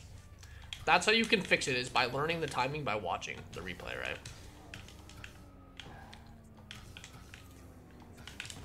Again, the ball hit the ground first. You could hear the double thump there. It's very tough to match this pace. Ball hit the ground first. See, I'm not good at these. That first one was incredibly lucky. We go up, and you just want to float down. And that's not terrible. I mean, that's okay. We want to get up. You want to float down with the ball. We want to try to match its speed. If you're too far away, you're going to have to boost down, which then pretty much ruins your pinch a lot of the time. I mean, it's a 68 mile an hour pinch. It's not great. Again, it's just figuring it out yourself. And I only say that because once you figure out the setup and everything, figuring out the pinch is kind of just on you. Figuring out the timing, figure out what like dodge you like to do, right? Same with like wall pinches. It's figuring out the timing, figuring out what you want to do. Obviously, there's a standard for it, but let's try to get a good one and then go on to the next. Again, I suck at these. Make sure you're on the top of the ball too. A lot of players will go too far behind it and it won't get enough power. I can't really hammer them into the air, and I can't really just like get them with speed. It's a bit better. Again, it's just understanding your timing. It's the same setups as the advanced ceiling shot, except you go above the ball. And I'll notice a lot of the times you have to kind of like, I'll just break this down really fast. You have to float a little bit just to make sure you stay above the ball. Okay? You can even drive up to the ceiling to make it easier so you don't have to float. But that's pretty much it. There's not a whole lot to break down there. There really isn't a ton to break down. It's just figuring it out yourself. And those air rolls and everything, like I said, at this point you should kind of really have those. And actually, speaking of, the next thing that we're doing is directional air rolls in the air. So we're going to learn on directional air roll. Here's the thing about this. I can't sit here and be like, you'll become an air roll god, okay? This is what I'm going to do for you guys on air rolling, okay?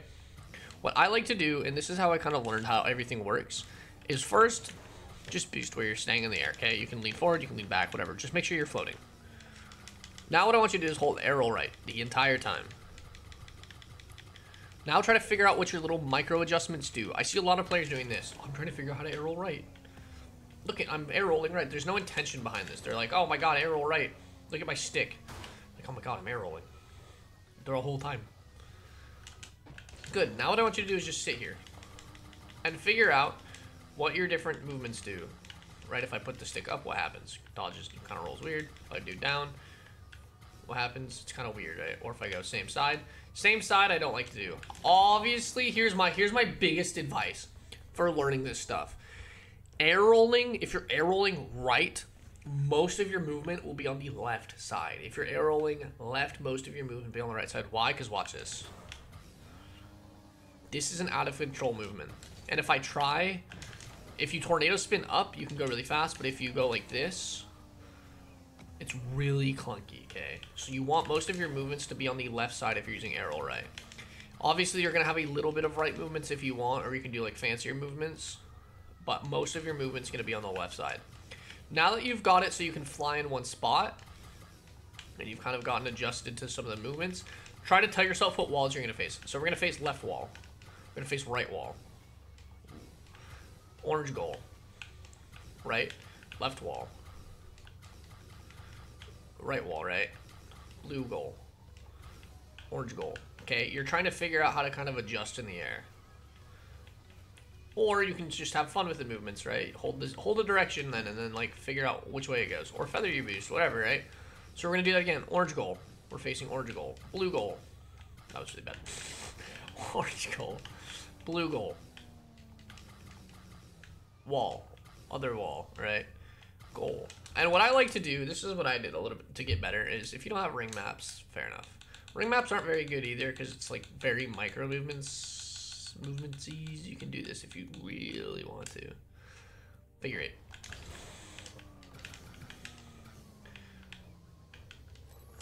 This fucking camera angle got fucked. So then I started worrying about that. But yeah, just figure eight around this. While holding air roll the whole time. And again, what am I doing? I've figured out enough micro movements to figure out exactly where to put the stick at times. Right? I can't give you the secret to air rolling. I seriously can't. But what I can give you is how to work with intentions and also the little tips that I had, right? Which was a lot of your movements are going to be on the left side of the stick. Some of the turning will be on the right side of the stick though. I pretty much see the right side of the stick will be turning, and then a lot of the micro adjustments will be the left side. But that's pretty much that. Okay? That's it. Seriously, it's just having intention. That's literally all air rolling is, in my opinion. Learning to air roll is having intention. I don't remember what map I was on. Learning to air roll is having intention. Directional air roll, that's it. It's just having intention. You can even do this if you want. Start goal line, air roll the whole time. and then learn how to stay in the air, maybe learn how to like turn a little bit. I don't love this drill only because it doesn't teach you how to steer in the air, right? If I want to like figure out how to turn or do wacky fun movements, kind of adapt to weird movements, it's tough to do if you're just going bar to bar or ground to the bar. But yeah, it's just figuring out how do I face different directions. Right, we face all 4 walls, we'll do it again. All 4 walls were faced. It's just figuring out your micro adjustments and then slowly learning what those movements do. Again, there's no secret, there's no timing, there's no nothing. It's just figuring out your movements and why they do certain things. I don't think we were on this map. If you have questions on that, let me know. Again, I have those 2 key points to highlight, but that's pretty much it out of those.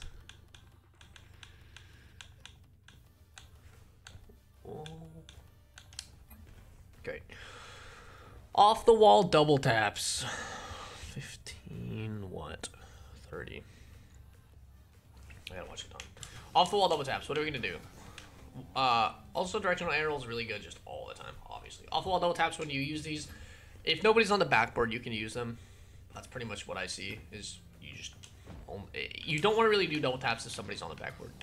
So if somebody's like in the net and like say you don't want to like air dribble, because if you air dribble, let's say they're in the net and you air dribble, let's just do a basic one for easy. The only way you're gonna get a goal is by doing exactly what I did, which is an air dribble bump, right? It's gonna be very tough to get a goal just air dribbling at them like this because they can jump. So an off the wall double tap is really nice because if you don't fuck it up,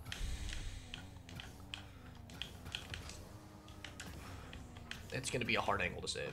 Anyway, how do we do this? Exactly, let's break it down.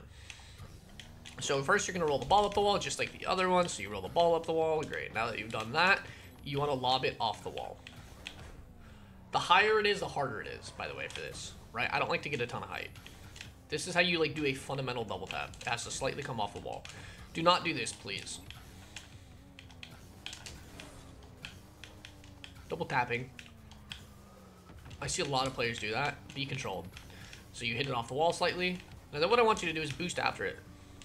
But you want to be behind the ball. You don't want to be under it like I was. You want to be behind the ball even more. So that's bad. Let's do it again. Behind. And then you want to dodge. Or I dodge. Why? Because you hit the ball with power. You don't have to, though. Dodge. Great. That was a terrible dodge. Lob it up. Hit. And then you just follow it. Simple. Okay, it really is. So what do we do there? We get behind the ball and we throw it into the backboard. Why? To create space between me and the ball. And even if you don't dodge, you can still follow it, okay? You have to make sure you hit the ball with as much power as possible, though, when you come off the wall. Because that's how you create the space, okay? I see a lot of players double tapping like this. Double tap. That's an impossible angle for anybody. Make sure you create the angle by creating space between you and the ball. So as soon as you hit the ball, stop boosting. And then you'll keep the space between you and the ball, right?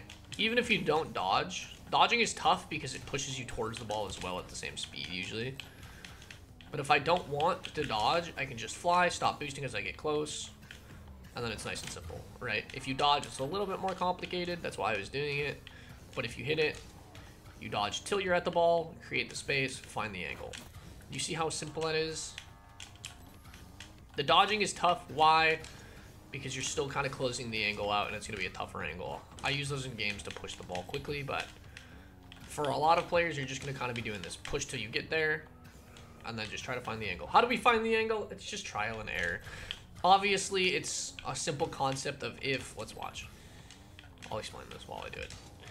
If I'm double tapping, I want to be on the opposite side of the goal. That was bad. So if the goal is on the bottom left of the ball, let's try a dodge one. That's really bad. Yeah, dodges are tough. I haven't really gotten dodges. Well, I guess you could do like these types of dodges. Yeah, I mean that's the only kind of dodge I can really do. Oh my god. Just trying to prove, just trying to get better as well. But let's just score this simply. Dude, I'm trolling right now. I was trying to make it as easy as possible. We boost until we hit it. then we find the angle. Oh my god, bro. I guess there's no way to find the angle. Again, you boost into it, create space, and then double it. Finally. So watch. It's very simple. Boost. I didn't boost through the ball, just so it'd be a very easy angle, so I'd barely hit it above the crossbar like this. But now that it's here, since the ball is on the crossbar, we want to spike it down, so we want to hit the top of the ball. Okay? So all it is rolling it up the wall, lobbing it up, boosting into it. As soon as we get there, we stop boosting to create space, and then you can hit into it. If you're not me. If you're not a silver player. Notice how I stop. Why? So that creates space between me and the ball. Oh my gosh, dude. This is insane. I'm really struggling. That's tutorials. No, I'm just kidding. Okay, so that's pretty much it. I'm struggling because I'm trying to make it simple. In games, I'll do it a little bit more complicated, a little bit more like flowy. You know, you kind of feel a little bit better doing them. But with that said, that's pretty much it. You just roll it up, lob it, boost into it, and then you follow it and look for the angle. Simple as. Okay, roll, lob, boom it to the backboard, create space, and then you find the angle. Cool. Now that we have that, backboard defense, and if you edit Y to, oh, use backboard, edit Y to use. Yeah, so that's the opposite. Okay, I was reading a note that I put for myself.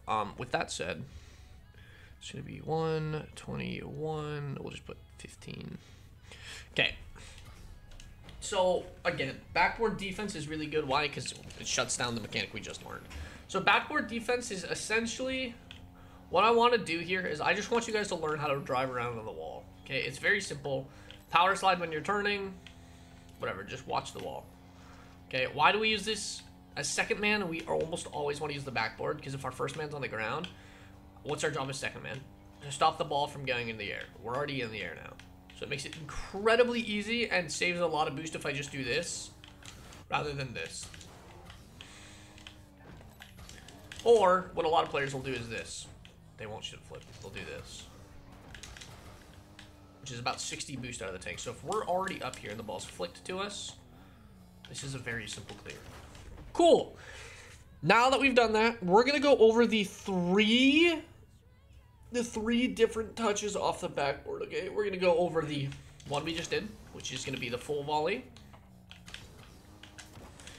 That was a very bad touch. The full volley. The half volley. And then the catch.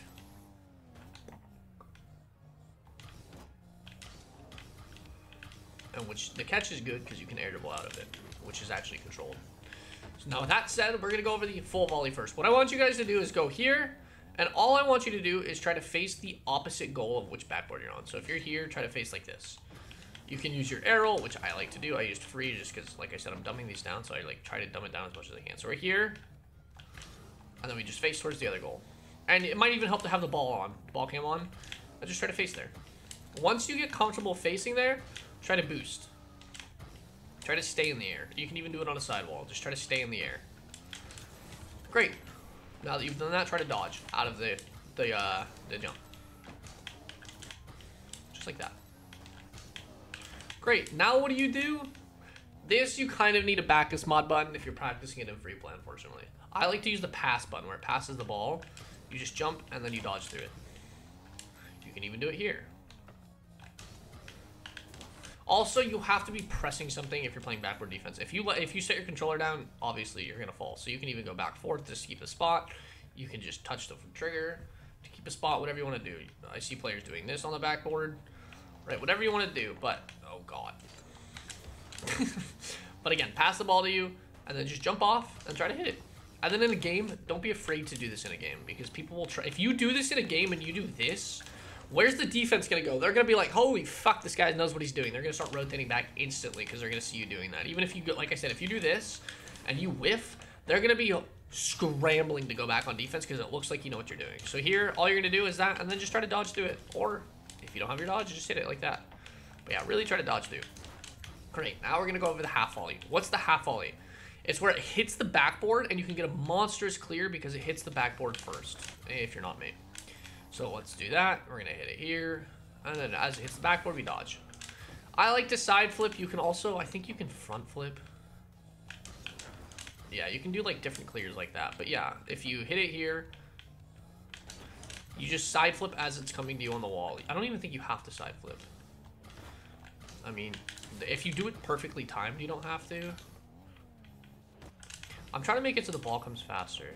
There we go. That was a catch. I'm trying not to do it with side flips as well. Let's see.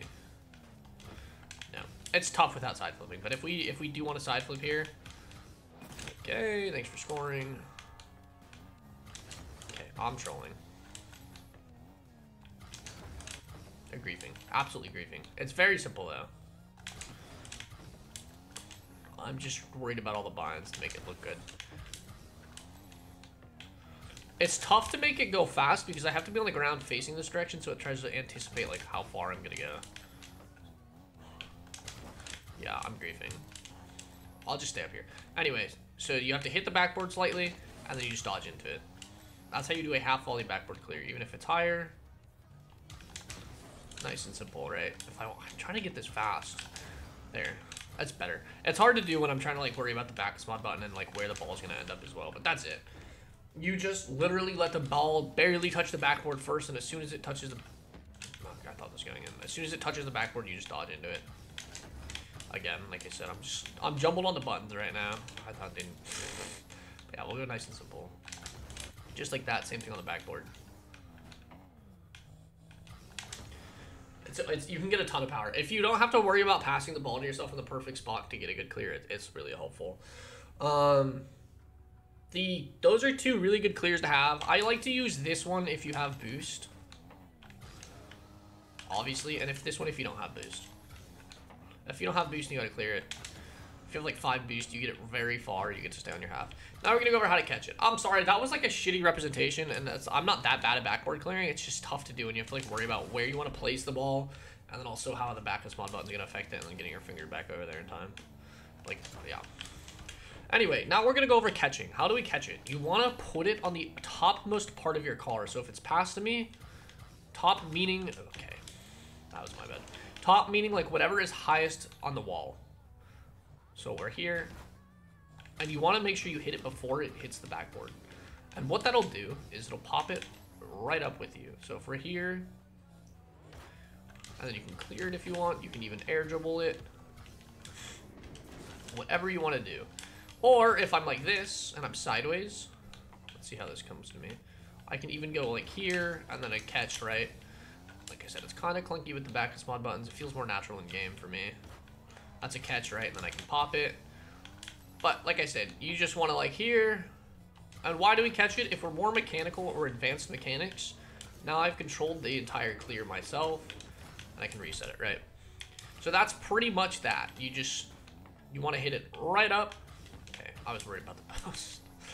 Here we are. We catch it, and then we can dodge into it, or you can just air dribble if you're not comfortable with dodges in the air, right? If we're not comfortable, you can just do this. You can just kind of semi-clear it if you're not comfortable air dribbling even. Let me try to just do a regular air dribble. If you're not super comfortable with dodges after them, whatever. Again, this is really simple. It's pretty much all parts put together though. Except the half volley. It's the first and the third part essentially. You're trying to catch it, and the way we catch it is the highest part of our car. And why do we use the highest part of our car on the wall? Because if we do the lowest, what happens? Nothing. Good. If we use the side, what happens? What the fuck? That was really hard to use. If we hit it on the side, what happens? It'll just drop, right? If it comes here and I use the side, that was the bottom, but you get my point. It'll drop. But if we hit the highest point of our car, it'll pop up, and you can do whatever you want out of it. That's pretty much backboard defense. It's pretty fucking simple. It's just nobody uses it. Ground to air dribble off the bounce or the roll. First touch is crucial here, which I put a note of. 29 what? 15. So this is going to be grounded air dribble off the bounce or the roll. Let's roll it first. Is there a Bacchus mod button with regular? Oh wait, you guys have a button on console. Hold on. How do I make sure it uses Bacchus mod, or not the Bacchus mod buttons? Oh, I figured it out, okay. Oh, take possession. What? Launch ball, pass, start dribble, or take possession. Okay, that's not helpful. Okay, so let's see. If you want to do it off the roll, what I recommend is rolling the ball, and then cutting here, and then, yeah, something, yeah, that'll be better. Okay, so let's break down how to do that. Why is this good? It's very good to just air dribble whenever you can. This feels different. Replay, but whatever.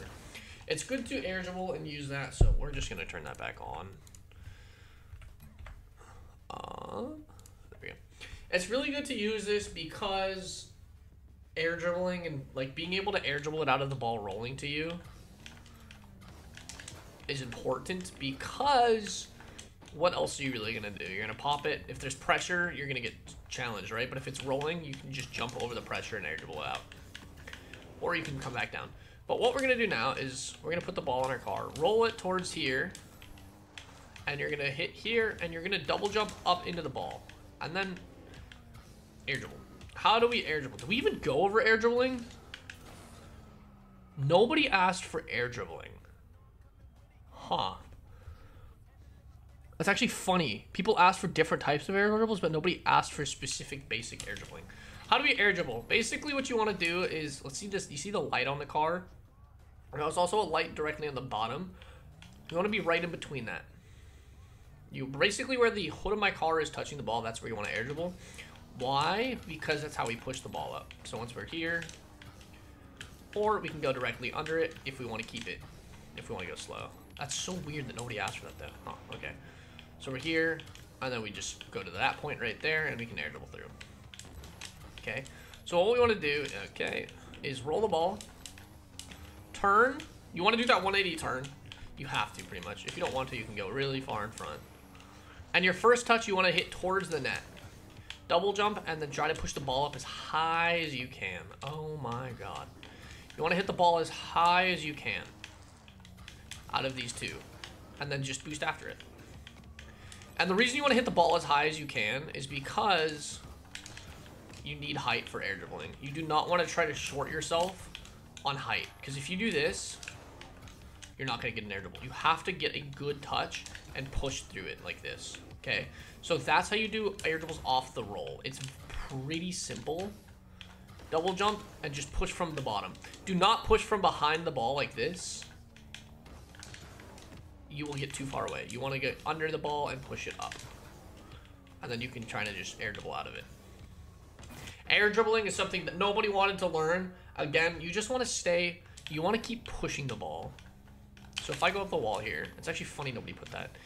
If you go up the wall, you just want to push through the ball. It's just pushing through the ball, and it's making sure the gap between you and the ball isn't big when you start pushing. Because if I push through now, it'll create space. If I push through now, it creates space, right? But if I want to get close to the ball, and then I want to push through. Now that I'm close, I can push through, and it'll come with me. I'm not good at, like, not air rolling through my air dribbles, but if I get close to the ball, then I can push through the ball, right? I messed up. So same thing here, double jump, and then push through the ball. And even if even if it creates space like that, that's fine. If you can stay with it, again, push through. If you create space between it, that's totally fine.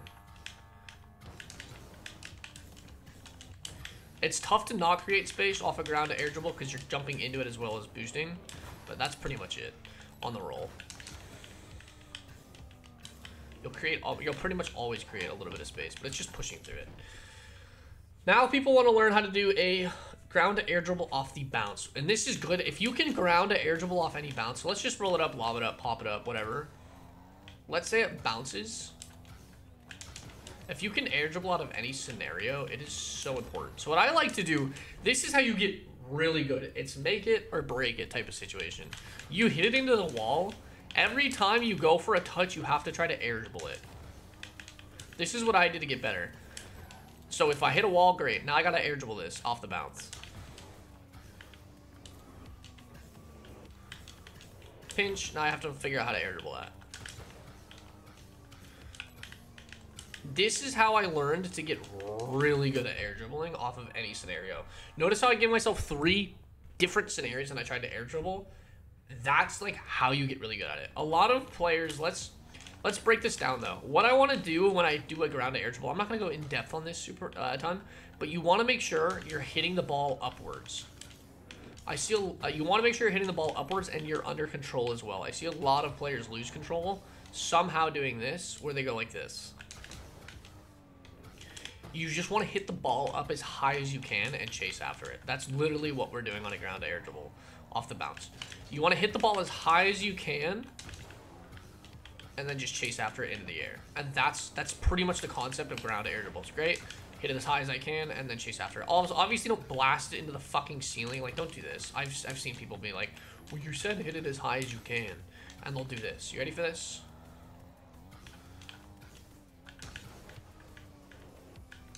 Oh, it didn't work. Or they'll do this again. I can't air dribble. It's like, no, okay. Seriously, though, this is how you learn to ground to air dribble off of any scenario. You lob it up, and then you just start air dribbling. But again, you want to lob the ball up, and then chase after it. And if it's a weird bounce, let's just give ourselves a weird bounce after this. So this is really simple. Why? Because I just double jump. Hit it with the front of my car. Great, I have my reset, whatever. Let's miss. Oh, it's going to be a really tough ball to chase after. It's going to be on the ground, isn't it? Yeah. That's fine. We'll see what it does here. How do we air dribble this? We pop it, and then we go under it. Some of them are going to be tough. Here, what do we do? Pop it. I got a bad touch. What do? I adapt. Didn't do well. Play through it. Ground air dribble. Adapt. Just air dribble wherever I want to, okay? So we want to switch directions, whatever. Try to ground to air dribble there. Again, all I'm doing is trying to pop it up as high as I can while staying under control.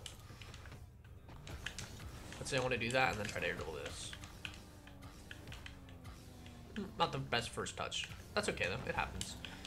Here, what do? We try to pop it up as high as I can.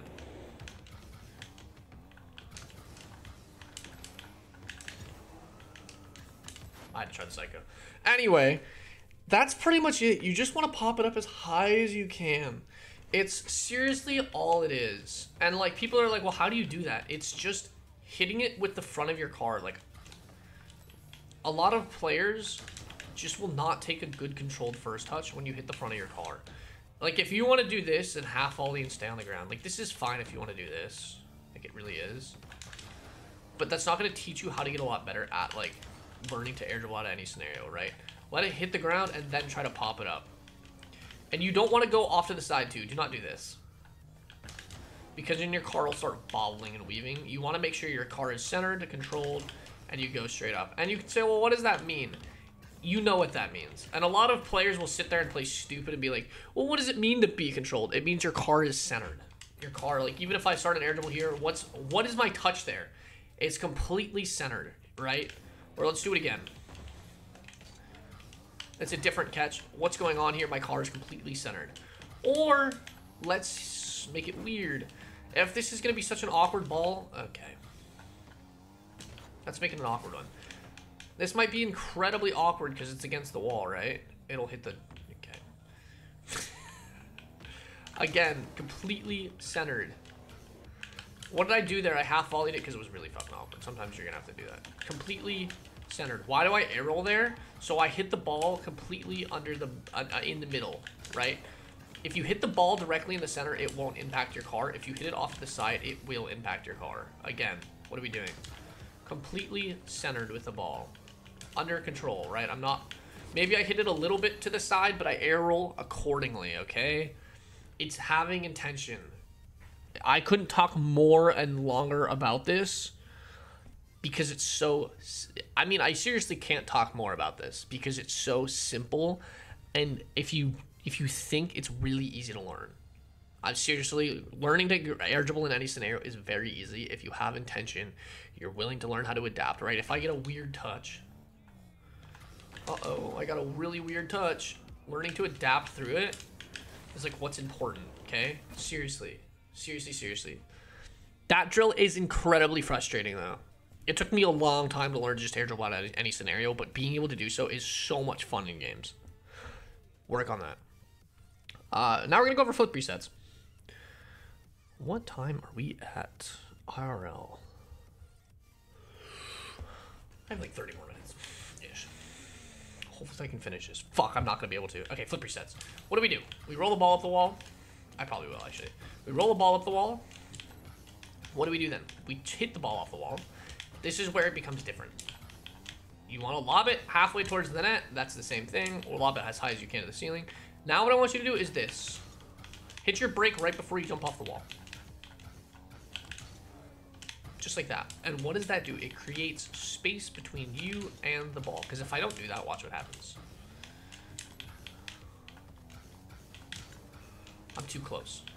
So tap your break before you jump off the wall. Just like this. Create some space. Cool. Now what you're going to do is you're just going to boost straight into the ball. Done. And we're going to do it again. What did I do wrong? I didn't create the space. So I need to tap my break a little bit longer. And then we boost straight into it. Now that you've done that, what you're going to do is you're going to try to, as you boost towards the ball, you're going to air roll. And then as you get close, you stop boosting and you lean back. Okay? So you want to air roll so your car's upside down. And then as you get close, you lean back. Okay. And you have your reset. What I want you guys to do is, this is what I see a lot of silver players do, or lower level players. Oh my god, I got my reset! Look at, I'm learning how to flip reset. I'm learning how to flip reset, look at me. They use their dodge, they just mash their A button. I see it in ranked. Do this. Once you get your reset, you air roll, and then you lean back. I didn't get my reset. It's very simple though. Once you air roll, and then lean back, try to dodge into the ball. You don't even need to use boost, but try to level your car, and then dodge into it. Doesn't matter if you score. Try to dodge into the ball, okay? That's all we're doing, is you get your reset, and then try to dodge into it. If you have to use a little bit of boost, maybe air roll a little bit, great. I didn't get my reset. Damn it. That's it. Really think about how you're using your reset. Because a lot of people ask, like, how do you get a good reset? Do not sit there and mash your fucking A button, please. Get your reset, and then figure out how you can hit the ball. I empty jumped. But again, I still hit the ball with the empty jump. My intention was right, I just messed up mechanically. Sometimes it happens. Dodge into the ball, great. Get my reset. Dodge into the ball, great. Now what we can do is you can reset and make sure you get it.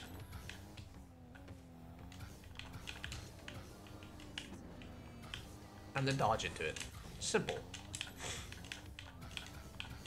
And you can try to aim it if you want to. That was what I was gonna say. Is try to aim it now. So let's say we go for a reset,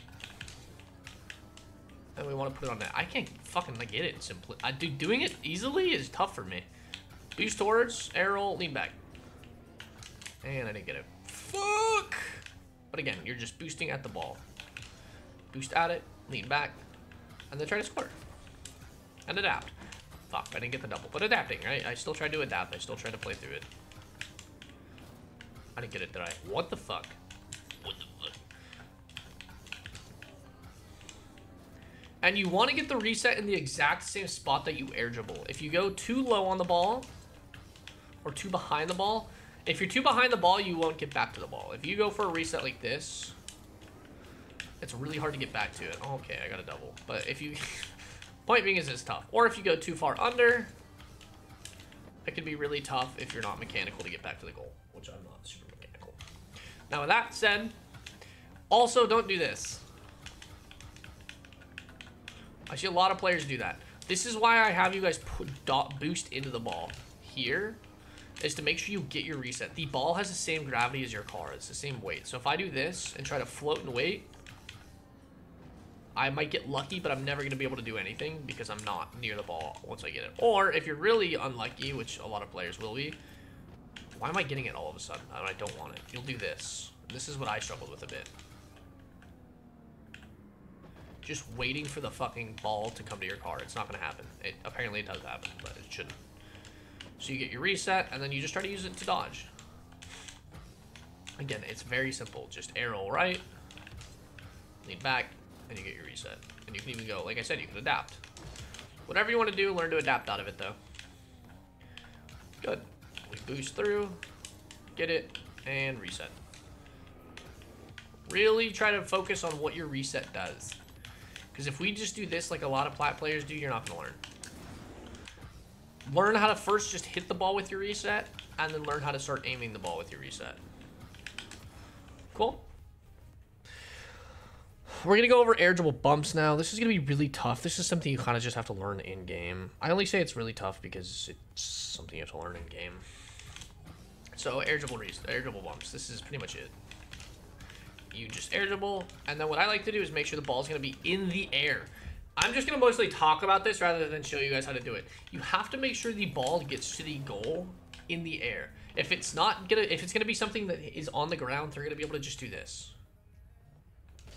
Barely jump, or if you're really lucky, or if you're really unlucky, they'll just do this. They don't have to move. Okay? So you have to make sure you air dribble pretty much above the crease line is where you want that air dribble bump to land in the net. You have to air dribble bump above.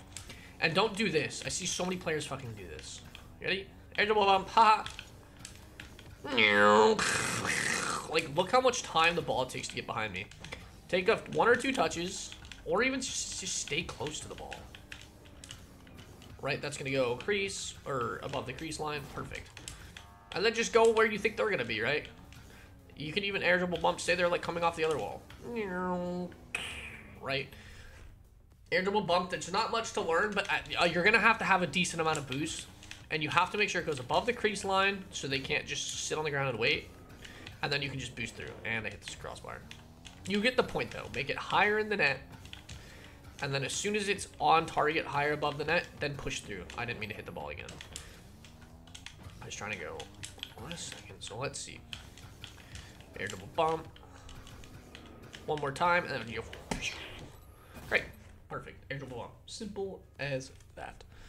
Again, that's more of a conversation to have rather than a breaking it into drills. It's the same concept as the air dribble of just like, you know, hitting it off the wall. We have already done all of those mechanics earlier, so it's the same concept. Roll it up the wall, hit it off the wall, air dribble it out of the wall. How do we air dribble?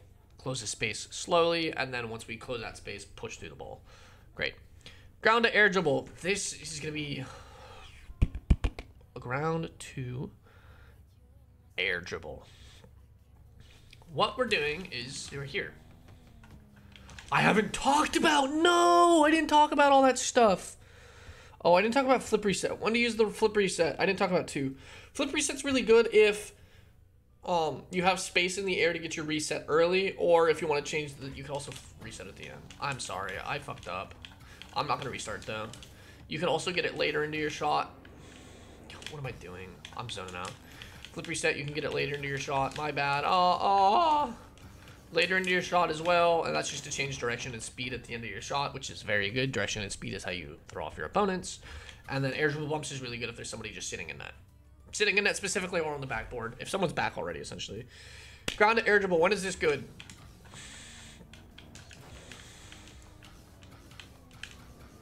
It's pretty much good all the time if you can do it well. Because you can do an air dribble bump, you can reset, you can do whatever you want.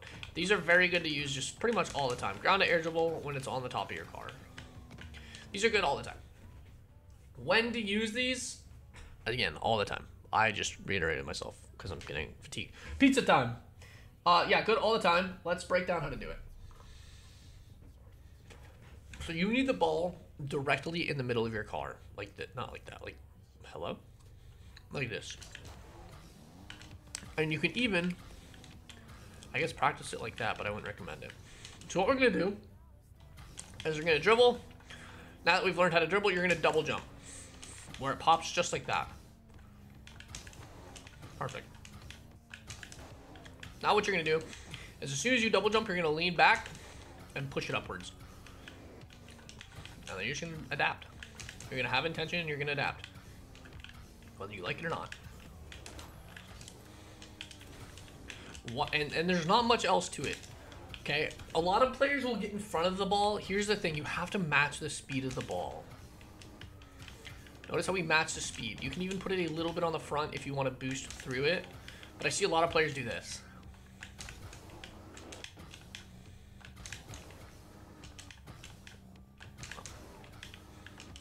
What am I doing? I'm boosting the whole time. Okay, so we want to just double jump pop it, make sure we match the speed of the ball. Okay, shift flip. And that was bad. Why? Because I didn't pop it the way I wanted to. Nice and even. Pop it, and then I boost up into it and carry it through. Again, the air dribbling part, that's just something you're going to have to work on and control. You want to make sure you have the sweet spot of the ball, okay? If I'm behind the ball, I want to be a little bit under it, but if I'm directly under the ball, I want to be all the way under, okay? I want to be pretty much where my car is facing, completely straight up and down like this, if I'm directly under it, okay? But if I'm behind it, I can be more behind the ball as well to push it, okay? Air dribbling off the ground, again, you just need to make it sure it's centered, like this. If it's on the side, what's going to happen? Please center the ball. That's the most important thing. A lot of these higher level mechanics are things you have to figure out, but I can give you the tips. Center it. Don't boost chaotically. Boost up into the ball. Save your boost to go up. Do not start boosting towards the ball. Boost up into it like this. Do not start boosting until you've jumped, unless you need to catch up to the ball. But even then, you shouldn't be air dribbling. You shouldn't start the air dribble if you're not under control on the ground. It's very simple if you do it correctly and have the right intentions.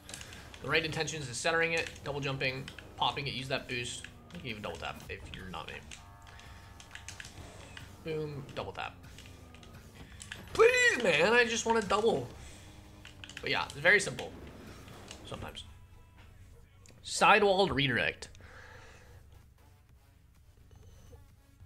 Oh, fuck you.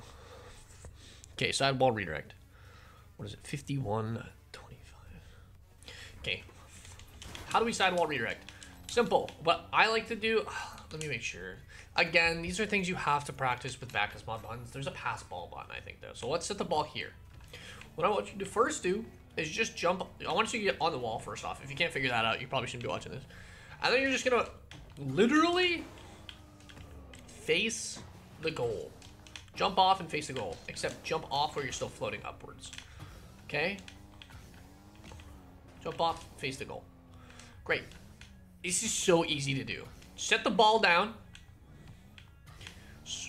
Ball cam, face the goal, and just dodge through it. Okay, that looks literally like a silver player.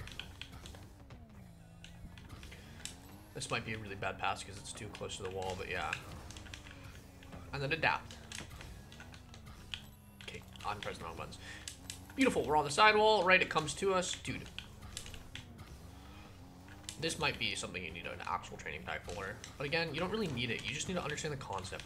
What are we doing? We're jumping off the wall, so we have the normal position established, and then you dodge through the ball. Again, I'm really struggling for the fact that the way this all works. We're here, and then we just dodge through. We're here, right? We jump off, and we want to dodge through it. It's not tough. It's like a normal ground redirect. I like to treat it like a ground redirect. What am I starting off with? I'm starting off with a set base, right? My car is even. My car is level. I know why my car is level, and I know how to move my car out of being level. It's doing the same thing. If we're trying to do it in a basic manner, it's understanding that we level our car. Why is it so slow? We level our car, and then we dodge through. And it's the same concept as your shots. You just push through the ball. What the fuck, bro? Stay over there. I go up the sidewall, they pass, and I just dodge through. It's so weird to practice in free play. Like these things, some of these mechanics you just don't really practice, to be honest, in free play. It's just something you learn. My biggest thing for this is just level yourself out. So if I'm here, level out, and then shoot like normal. It's getting to that a normal shooting spot that we're usually in when we're on the ground, which is just where our car's level. So if you're on the sidewall, for me, I just like to get level, and then I shoot. You can even kind of, let me see. Whatever. You can kind of even like lean into it like this. Dude, I'm really not having it with these backwards mod buttons. You can like even like lean into it where you kind of face like that way, but It's really up to you. I just like to level my car out though, go here, and then shoot out of it. Just because it's really easy to do that. And it's not like you're not really clipping many sidewall redirects anyway. A lot of these shots you aren't gonna be clipping anyway. It's just, that's just pretty much how you practice that, right? You go up the sidewall, hit the ball to you. Great. And it's just, and then the biggest thing is having intention, right? If I want to shoot the ball, I'm trying to shoot the ball. Here I am, right? Regular position. And you can say, oh, Beach, like, you suck at these, like, how are you GC3? But it's like, you don't use these in game. Like, I'm never really going to cheat up in a pass play in 2s or 3s. Oops, I should have looked. Like, that's just kind of the reality of it. But you go up the sidewall and just, like, get comfortable with hitting it off the wall. Again, make sure you're jumping off the wall. Right, I established the regular position. Great, doubling. Why? Because I missed.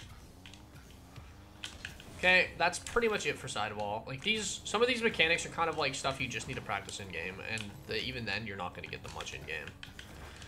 So that's pretty much that. It's pretty simple to do. Just establish your full control. Delayed Musty. Sidewall redirect when you use it in game. I maybe get one attempt every like day in GC2, GC3, and like I probably don't even get that many attempts. Maybe I don't put myself in the spot to do that, but you shouldn't be putting yourself in that spot because you're still out of position. Cheating up is already questionable for passes, let alone going on the sidewall. So that's kind of my thought on that. What are we doing now? Not to be rude, but like that's something you don't use, and when you do use it, just make it easy on yourself. And that's my biggest tip on that, is make it easy. Delayed Musty. I don't use this ever either. Why is this good? Why could you use it? It's to just offset the timing, right? So if I go for a Musty,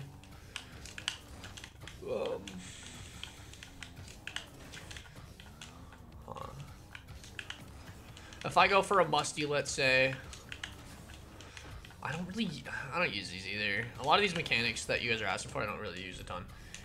You can though, don't get me wrong. With the delayed Musty, the biggest thing for me is just like, you'll use it because they're like,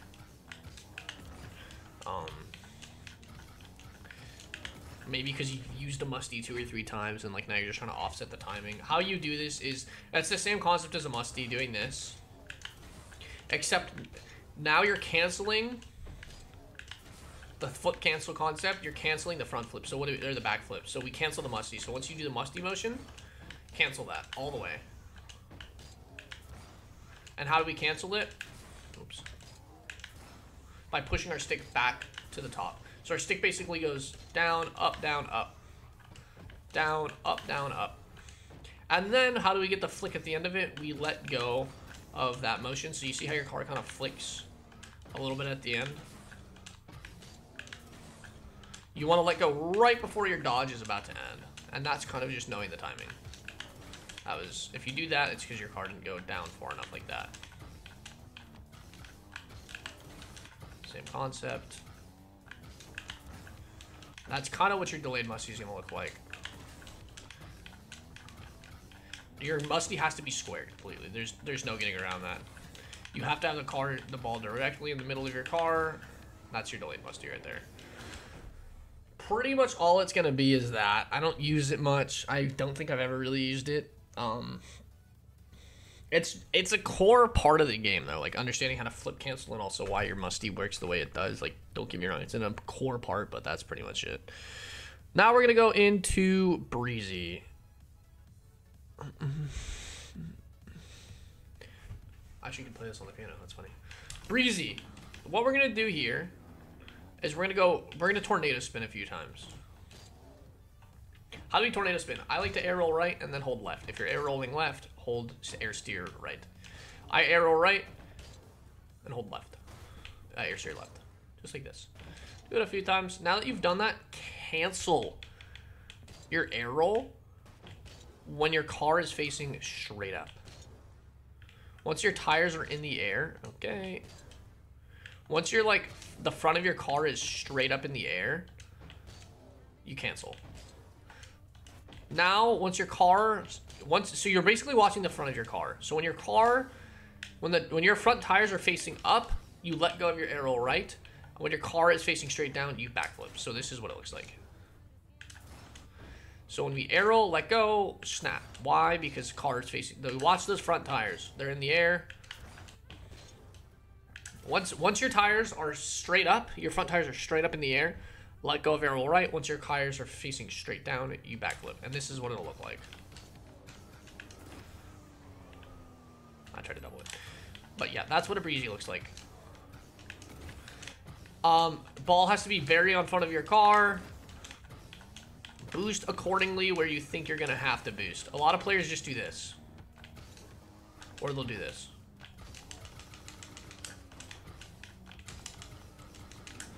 Think about where you're boosting, okay? You're doing a full 360, and the advantage is you can boost wherever you want to. I usually like to boost left to really square it off again. So when my car is facing... When my, like, car is facing this direction, over here, I boost. Or when my boost is facing left. Sorry, not when my car is facing left. Because you see how I'm the ball... It's kind of my tendency to get on that side of the ball. I have to re-square myself off. And you guys all might have the same tendency, but that's why I boost when I'm over there. And that's pretty much it. The ball has to be squared on your car. Okay. And if it does that, it's because it's too far back on your car. So you want to make it almost falling off, go through, same thing, too far back on my car. Too far back on my car. I'm getting a little bit fatigued, so my mechanics are going to get a little bit worse. Too far back on my car. Good. So it's pretty much the tornado spin. Let go of your stick. Let go of your arrow when your car is like this. And then like hit dodge when your car is facing down. When your car is facing up like this, you let go of your arrow. When your car is facing down, you backflip. That's how you Breezi. It's pretty simple. It's just, the practice is pretty simple, and you want the same concept as the Musty. Where do you want the ball in your car? You want it almost falling off of your car on the front. And then you can sit here and be like, oh, that's not the best tutorial, but you should know, it should just make sense. If you're trying to Breezi, it should make sense to you. If it doesn't make sense, you don't understand the game enough. I'm sorry. There's going to be other mechanics in this video that'll help you get to this point. But if you can't understand, like, oh, stop arrowing when my car is here, and then backflip here, and why does my backflip, or if you do this motion, it's because your car, you have to do the Musty motion, remember, so your car has to be facing that direction. So let's do it one more time. Why do we use this? I love this flick just in general. There's so many good reasons for this flick. There's that, you can use Breezi, you can tornado flick, which is going to be the next one that we do. Or you can do a fake Breezi and then go onto the ground and then dribble at them. Okay. However, Breezes take about a quarter of the field to do. So if I start at half field, I probably will be dodging around their box. Yeah, see how I'm like dodging through the ball at their box? That was really bad. A good flick to use though, nonetheless. Okay, we're gonna go over tornado flick.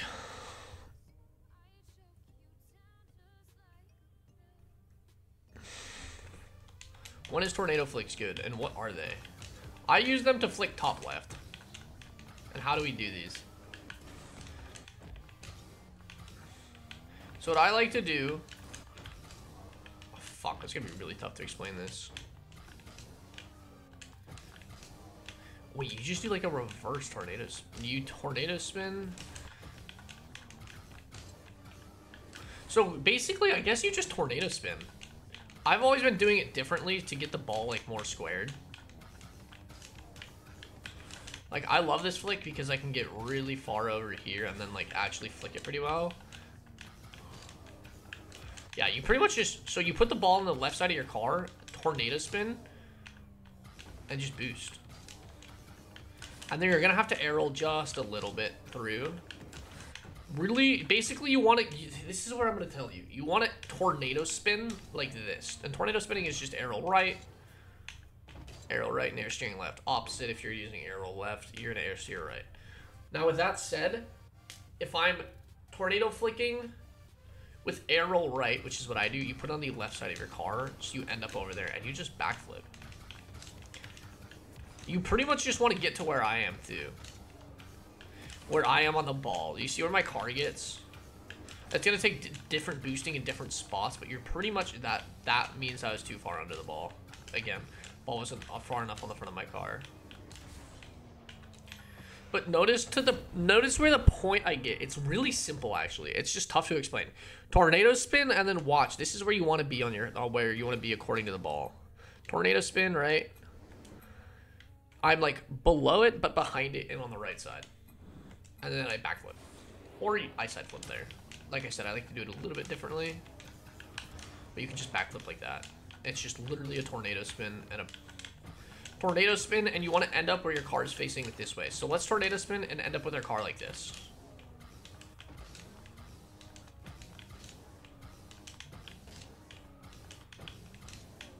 I like to use this to flick top left. And then we just do that.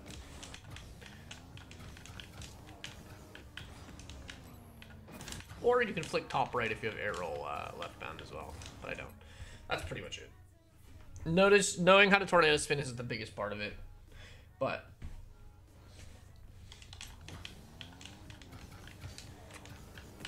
what the fuck? Ball has to be slightly on the left side of your car because you're going to be dodging through it to the left. Nice and simple. Alright, now we're going to go over the ground double tap. This is actually really easy. So you're going to do the same concept as earlier. Roll it up the wall, lob it halfway towards the, the opponent's goal, jump to the ceiling, okay? So let's do all of that at once. Roll it up the wall, lob it halfway, jump to the ceiling. That's your rep. Now what you're going to do is you're going to get above the ball and you're going to dodge into the ball to spike it into the ground. Just like that. Don't even worry about where it's going to come up. Just try to get comfortable dodging with the ball into the ground. And you want to kind of spike it straight down. You don't want to spike it. Doesn't matter where you spike it straight down, as just now, but just straight down. Now what you're going to do once you get comfortable with that is you want to spike it into a spot you can get back to it. That was really bad. I adapted though, almost. So now you want to spike. This is the hard part, okay? When we're up here, I want to dodge into the ball where my dodge is going to put me. So I want to think, okay. I want to think about where, when I dodge here, I want to think about what's, can you see my mouse? Where my dodge is going to put my car, and that's where I want to put the ball. So if I dodge forwards, I want the ball to end up like over here. Why? Because that's where my car will end up to hit it on the ground. So let's do that. And if you're directly above the ball, it makes it pretty easy. If you're directly above it, it makes it very simple. And even if it hits the backboard, you can adapt, right? Double it. I'm getting very fatigued, though.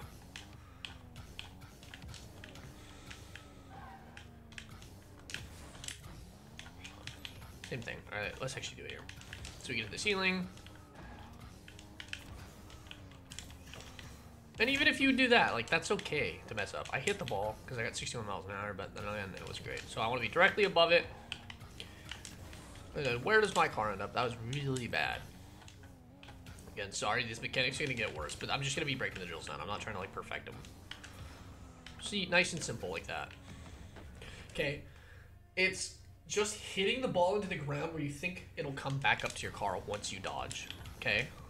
When do we like to use these? Because I'm starting to get fatigued. I'm starting to forget to say that. It's actually very simple if you do it simply. I like to use these if I have the space. If somebody pre-jumps me too, like, if somebody starts pre-jumping early after I get to the ceiling and they're just hovering, you can, like, get a really... This is like a clip in my opinion. Where if they're hovering in the air trying to get to you and you hit the ball under them but you go over them and then you hit it into the goal, it is so satisfying. Or like if you accidentally mess up on your ceiling shot and somebody's on the ground trying to shot down the pinch, you can do this. Cool? So that's pretty much ground double taps. It's the same concept as the ceiling shots, except you push it into the ground. And like I said, if you're directly on the ball, it's really easy, right? If you're hitting like... Let me pause. Of course. What if I do this? Okay. always going to be directly behind the menu. I didn't think about that. You want to hit like right here on the ball, because that'll force it to go straight down and then come right back up to you. So watch where I hit the ball.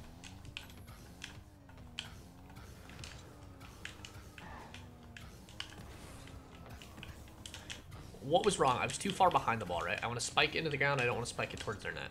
More towards the ground. And then just boost accordingly. See, watch how simple this is. It's really actually a lot easier than it looks. Nice and simple. Cool. Ceiling pinch. I never use this. It's just like, it's not useful. It's not practical. We'll go over it though. I don't know how to do it. We'll figure it out. I know you don't want to create space.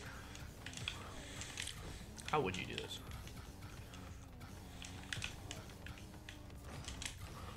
Basically, what you want to do is you don't want to create space. You want to hit the ball up. You want to chase the ball up on an air dribble, and then just dodge into the ceiling with it. I created space on accident as a habit. So we'll just go here. I jumped off the crease there. Let's try again. Now we want to figure out how to aim it. So yeah, you're basically just pushing it up the wall. You're air dribbling it. Essentially, you're trying to hit it and then push. Huh. Could you lob it and then do it? Would that be more practical?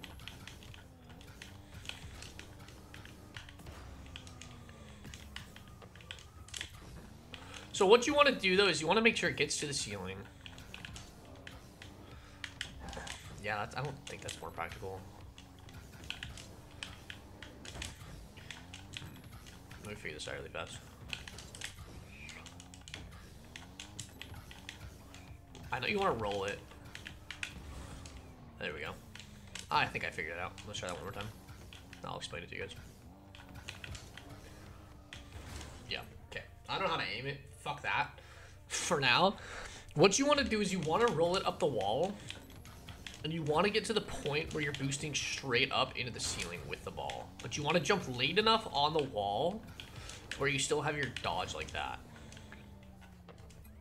Okay? So what that means is, first step is roll it up the wall. Second step is not lobbing it up the wall, but hitting it aggressively, and you're chasing after it. Fuck. If you dodge like that, you're hitting it, you're too anxious. You're jumping off the crease. Yeah, I don't know how to fucking aim that. And you're doing the same thing as the ground pinch. You just dodge into it as soon as it hits the ceiling. And you're hitting it at the ceiling at the same time. You have to be doing it at the same time.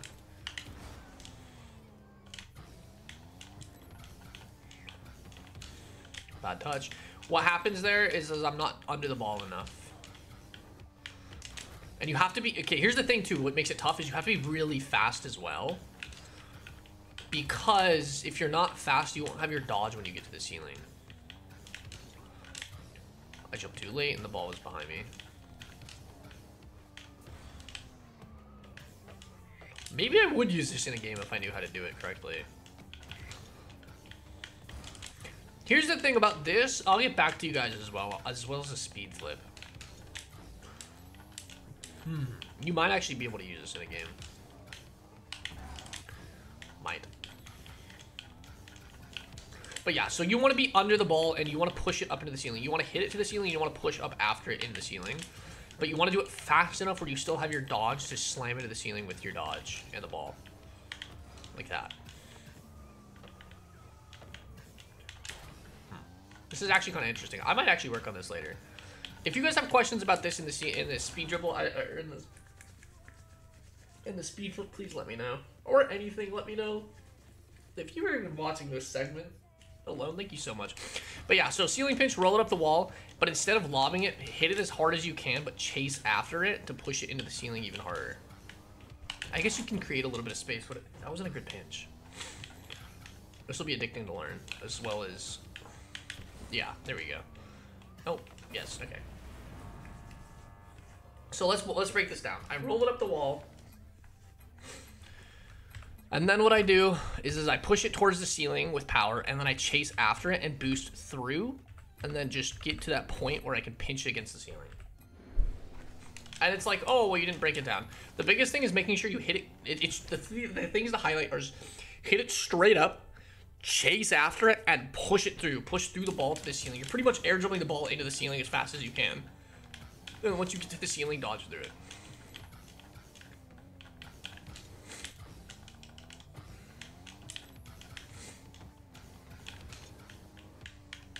Fuck me. I don't have a ton of time, so we're gonna have to... It's not amazing. I mean, it's at 70? Are you kidding me? Okay, we might use this. This will come back to, and we might even using it in game. That's a 70-mile-an-hour pinch? Alright, we're gonna come back to that. Not this video, but definitely another time. Ceiling stall reset. Whoever requested that, I didn't like you at first, but now I like you. I'm just gonna be real with you. I was just like, what is this practical? Whoever is out there, if you're a plat player, you're ahead of me.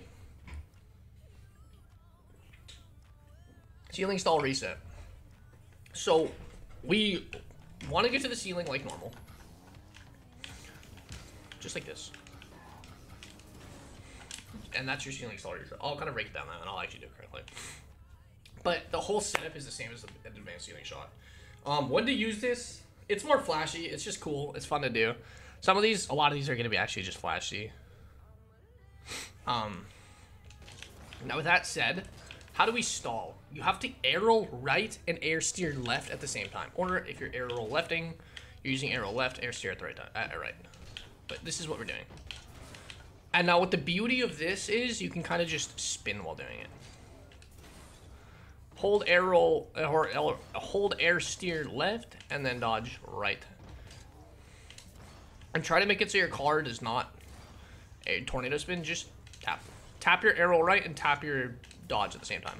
That's what you're gonna do once you get off the ceiling. You're just gonna hold. You have to get under it. So make sure, you have to really make sure, again, you have to make sure that ball gets as close as you can to the ceiling. That one is weird because I went the opposite direction. As close as you can to the ceiling. That's pretty much it.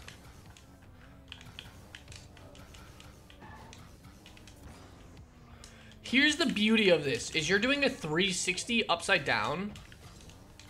So you can boost however you think is needed to get back to the ball. So once I'm up here, I can boost whatever direction I want to get under the ball. Just really think about how you're doing it is the biggest thing for me. Like, I don't really practice this ever, but I can probably get it pretty consistently just because I have the intention of when I'm boosting, like, is the right time. Like, even that was pretty close. And the biggest thing, too, is you want to stall. You want to, like, get that reset off the ball as early as possible so you have as much time as possible in the air. That was pretty fucking clean. But let's watch. Break it down. I'm not going to keep doing the roll it up the wall, lob it off the ball, jump to the ceiling. If you don't know how to do it, please go back. But we're going to go here, ceiling. And I would say start your car facing the ball and the goal. And then I'm boosting where I think is needed. And then stall. That stall, what do you want to do for that stall? That stall's really simple though, because you're holding air steer left already the whole time. So all you're not really going to shit flip like I just did unless you're monkeying out like me. That one I went too fast. You want to match the speed of the ball. Remember, you want to match the speed of the ball by the time you're under it. What I do, I boosted too much the wrong direction. How do I know that? Because I was matching the speed of the ball and then I fucked up. Yeah, it's pretty simple to be honest. Jump to the ceiling. Match the speed. Whatever, right? Front flip, dodge. Let's break that down one more time. Seriously, these mechanics are like, not to be an ass to people, but these mechanics are really easy if you break them down and see what the intention is. Why is it so simple though? It's because when you realize you're 360ing the whole time, you can boost whatever direction you want to boost to, okay? So you can, while your car is facing, like while you're doing this helicopter or this like spin in the air, you can slow down your car or you can make those micro adjustments while spinning, right? If I need to go right a little bit, I need to go left, if I need to go forwards. It's just timing it with that, right?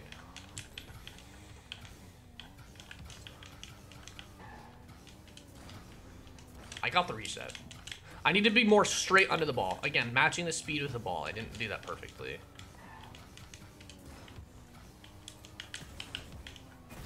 It's pretty simple, to be honest.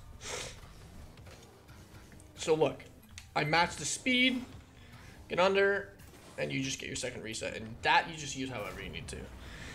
Again, if these aren't explained in small details enough, let me know, please.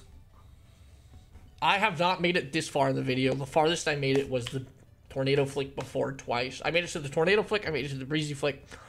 I made it to the air dribble bump. I made it to the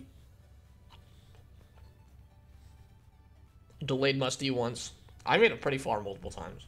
Now that I made it this far, I want to restart. That's pretty much that for me, though. Now we're going to learn how to power... Now we're gonna learn how to get a. Am I stupid? A reset with power, like these kind. Let me see if I can do it first try.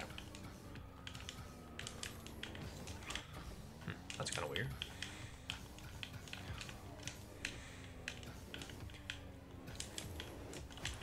Kind of weird now. My finger's getting tired too. Oh shit, this might be bad. Kind of like that. Fuck me, man. I'm getting too fatigued for these mechanics. Maybe I should have done the hardest to easiest.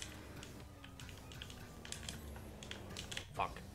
There's no way. Please. Please. All that is holy. Let me do this. These mechanics are only going to get tougher. That's not real. It's not real life. Alright, let's actually focus up. Focus, focus, focus, focus. It's called an instant reset with power. Like that. How do we do that is what we're learning. Now that we've learned how to do the resets, set up the ball, all we're doing is learning how to get the reset with power. What I like to do is you have to be directly under the ball. Okay, here's the thing. You have to be moving forwards, I would say over 30 miles an hour, 40 miles an hour-ish. You have to be moving forwards, and you have to be directly under the ball. Do you see that? You have to be directly under the ball. You cannot be behind the ball. You have to be under it. Okay, you have to be where the ball is on top of your car. Not like normal resets where you're behind the ball slightly. You have to be like under like that. Okay, hold on. You have to be under the ball. That is the key thing to this. And then you dodge forwards. That was a question. Let me figure that out. You can dodge forwards, or I would say diagonal. Actually, diagonal flick. I'm sorry, not forwards. The ball has to be coming down as well. You cannot do it while you're going up. So the ball has to be coming down. You have to be going semi-decent speed. And you have to dodge as soon as the ball leaves your tires. Do not dodge when it's on your tires. So we're going to hit it once. That was a really bad one. I thought that was going to be kind of juiced, I can't lie.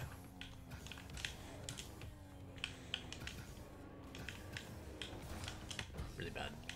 Why does that not go far? Because I wasn't under the ball directly, okay? Notice how it doesn't go far when I'm not completely under it. Same thing there. I didn't even get the reset. So for this, it's just getting your reset directly under the ball.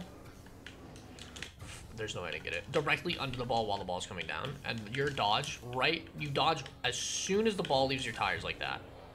That doesn't have power because I dodged away. I dodged like I was in front of the ball a little bit.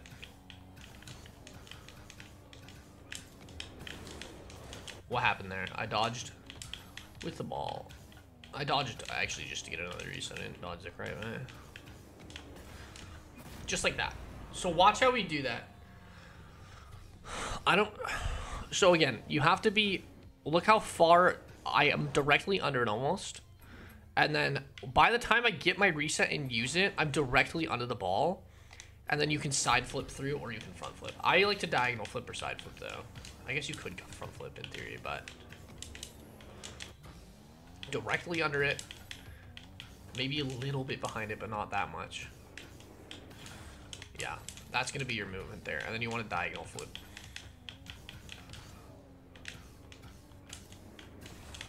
Don't just spam dodge. Just try to stay calm and use one dodge.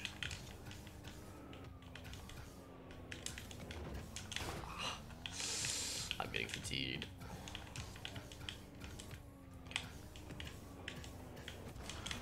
Fuck. What was wrong with that? The ball wasn't coming down enough. I wasn't centered under it enough. Just like that. That's perfect. And again, how do I do this and how do I get it so close every time is I'm following the same concept. Ball's coming, I'm letting the ball come down while I boost up to stay high. Obviously, I'm boosting up not to push up into the ball, but just to stay level. I'm feathered. I'm directly under the ball. And then I just side flip. And you can mess with this to get more power, but that's just like my general advice to like just start off with that. I use it in ranked a lot, but it's situational. And the reason it's good is to change the direction at the last second there. But again, I'm getting kind of fatigued after 2 hours of playing. And I also streamed for an hour before this. That's pretty much that for me, okay? If, like I said, these are a lot of it's figuring it out yourself, but that's my general advice. Okay, now we're gonna do Musty out of a reset. So this is gonna be one of the few times that you actually basically reverse tornado spin, which tornado spin we air steer left while air rolling right. Here we air steer right while air steering also right. We air roll right while air steering right. Once we get a reset, you get to there, and then I like to fuck it up a lot. Oh, shit. Shit. Okay, hold on. I'm sorry. I'm actually really fatigued. Let's try to get this done now. Dude. Okay, so we get a reset. And then I like to breezy out personally. But if you're trying to make it simple, basically get back to the point. I'm sorry. I'm so fatigued right now. Hold on. Let me just take a minute or a second. Drink something and eat something really fast. This pizza has made it so easy though. Okay. Bear with me, guys. Okay, let's get a reset. Let's do it.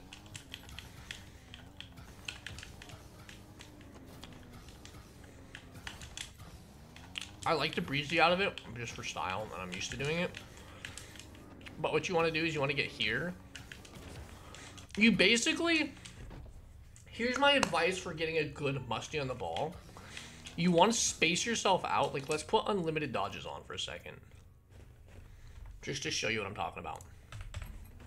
You basically want to space yourself out where you're going to air dribble the ball, and then you stop and then crank the musty back. So watch. Get to the point where you're going to air dribble. That was a terrible example. Get to the point where you're going to air dribble, and instead of air dribbling, you just crank the musty back. So we want to get back to the point of where we're air dribbling, and then you can just musty. Let me try it again. Got a reset, let's say, and then we go here, and then you can just get back to the point of where you're gonna air dribble. That's the spacing for those musties out of your resets. So you go here. The reason I like to do these is because you can readjust. So if you do, let's say you do you get a reset. If you do the breezy motion, it's very easy to adjust as well. Do you see that? That's why I do the breezy motion as well. It's so easy to adjust. You get it, you just breezy to make sure your spacing is perfect. Here's the thing, intention. Knowing when to boost is so important out of this breezy movement. Knowing where I am and where I need to boost is the most important. So if I get my reset here, I need to boost fucking way backwards because I was under the ball. But let's try that again. Where do I need to boost to get this? Essentially is what I ask myself. When I get my reset, where do I need to boost to get the musty? And that's why we breezy. So we have the full, with the breezy, you can boost any direction you want. You can boost forwards, backwards, left, right. So let's do that. We get a reset. And I snuffed it.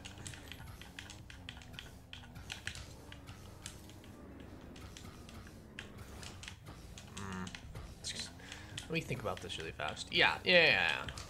Sorry, I'm just overthinking it. Get your reset and breezy through it. That's pretty much it. How do we breezy? We already went over that earlier in the video. You face forwards and then you breezy. Do not just start breezing randomly. Try to face your car forwards. Yeah, okay. Do I, or what do I do?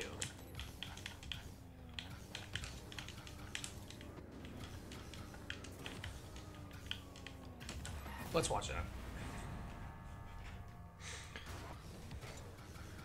Reset. I pretty much face the direction of the ball, except instead of air rolling, I breezy, so I can just do any direction I want to. I guess you could technically just do this. If you wanted to, but I like to breezy. I personally love to breezy if your only intention is to musty. Because it makes it set it up so you can just, yeah. So breezy out of your musty, essentially. Get your reset. And then really breezy out. That's my advice for you guys if you're going to try to musty out of a reset. And it sounds crazy. But it's like, why would I breezy instead of mustying? If you want to musty, it's just good. You get it, and then you can touch, and then dip onto the ball. That's like how you do the musty. I prefer to do the breezy, and I would almost say just do it. But you can get it, you face, and then you can do that. And I mean, it's simple, but it doesn't look as good. And if you're going for mechanics like these, you're obviously trying to make them look as clean as possible. It's just intention. Intention. So if we go for a regular musty, again, my point is you have to push the ball, create the space with the ball, figure out the spacing. But with like this, what was wrong? I didn't boost enough when I was facing backwards. Noted. So what do I do this time? I fuck up even harder.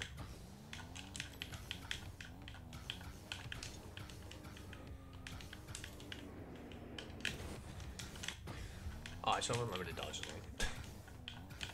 But yeah, so we get it. Again, you can just do that.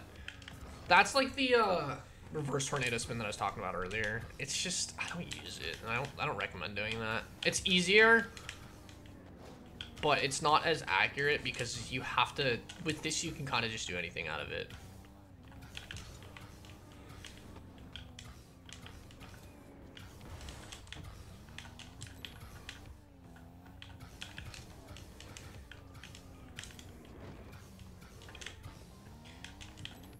I'm trying to think about this for you guys.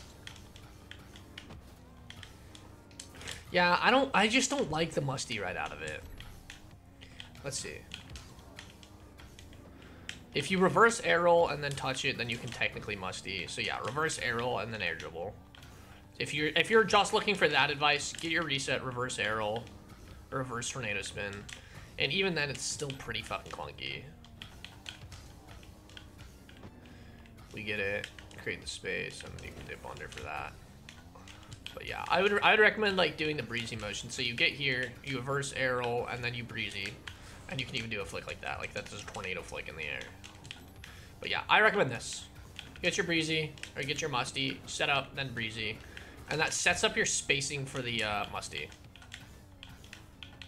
And it looks pretty cool. So we set it up, then we breezy. And why do we breezy? Because then it creates the opportunity where we can boost in all directions. So we reverse, then we go here. And I'm getting so fatigued doing the same shot, but here we are. Here. Just like that. Okay. Pre-flipping off the ball. I can only do this mechanic, then I actually have to go. There's 3 more after this though. So the bright side is I almost made it all the way through, and I'm far enough through where I'm happy with myself. And I think we've done a very good job. And the only reason I'm not doing all the way through is simply because I have to leave. So let's go over pre-flip off the wall. Essentially what you want to do is pop the ball off the wall. And you want to know the spacing. And what you want to do is that was a really bad example, but what you want to do here is you want to dodge to where the end of your dodge is under the ball, which is very tough. And for people, like, you can do that, which is easier. Why is it easier? Because you're hitting the ball with yourself, okay? Like, if you want, you can go, like, here, and then, like, dodge through. I guess that's how you could always do it. If that's what you're asking for, whoever's out there asking for me to pre-flip off the wall, if that's what you're asking for, then this is really simple. But I thought you guys wanted, like, this. Then where you're, like, done pre-flipping, and then you go. But I think what you're asking for is to, like, dodge into the ball. Like that. Because that's really simple. You can almost use any dodge you want to. Here's the fun part about this. You can use almost any dodge. Like, I can go here and, like, front flip. Okay, bad example. I guess you probably can't front flip, but you can almost do any diagonal dodge. But what you want to do, essentially, is you want to dodge to where you're dodging through the bottom of the ball, okay? And the reason we dodge through the bottom of the ball is that reason right there. So we keep it up. It pops up high. So if I go here off the wall, let's try to really use the full field. And I dodge. Too much power. My bad. Right, like, if that's what you're talking about, then that makes sense. Which is really good to have. Because if you dodge, you just literally could probably use any dodge you want to, as long as you dodge to the bottom of the ball. If you're talking about a pre-flip catch where you completely flip off the wall and pre-flip the whole time before you hit the ball, then it's very tough. But for this, what you want to do is your dodges, you just want to push through the bottom of the ball. Seriously, this is it. Doesn't matter really how you hit it. I like to think about it though, where the top of my car hits the ball. None of my tires are going to hit the ball when I'm dodging through the bottom. Because if my tires hit it, it'll kind of cancel it through. Just like that. So you're just going to literally dodge through the bottom of the ball. Any flip you want. It still sticks with you. Maybe a front flip is actually a little bit tougher. But here, pop it, get close. And if you hit the tires like that, you fuck up pretty badly.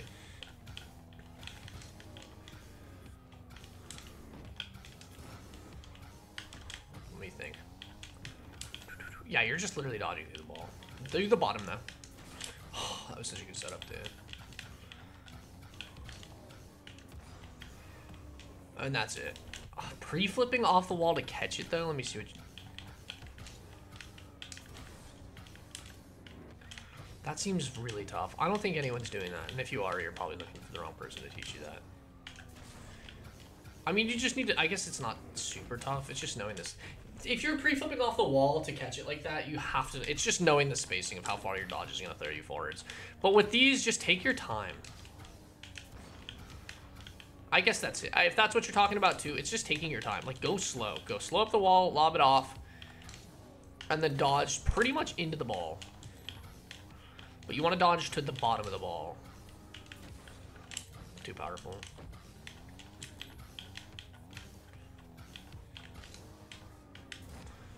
I don't think you're... Are you talking about that, or are you talking about pre-flipping? Because that one's really easy. That one, you just push through the bottom of the ball when you dodge. Like, seriously, you can just do it any way you want to, and you'll still stay in the air with it. If I was boosting through instead of talking, I would have been able to stay. Here, I'll show you. You can just stay any way you want to. I love that setup. Now, with that said, if you're talking about a full pre-flip before you get to the ball, I don't know if I would ever do that. Unless you're just the most goated player. Let me see. I'll actually hit the ball off. Pre-flip. Yeah, it's real brutal. Obviously, a diagonal flip would be better. I'm just trying to think about it. Yeah, even then, it's just tough. Knowing the spacing is so important, though. And you want to dodge the same thing into the bottom of the ball. Let's see. What if you hit it faster? I guess if you hit it faster...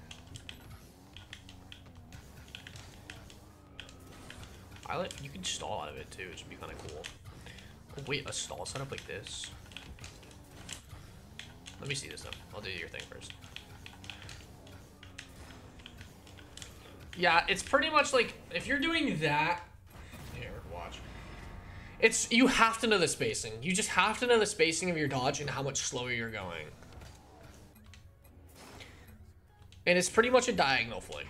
or a flip. A diagonal flip is what you're doing.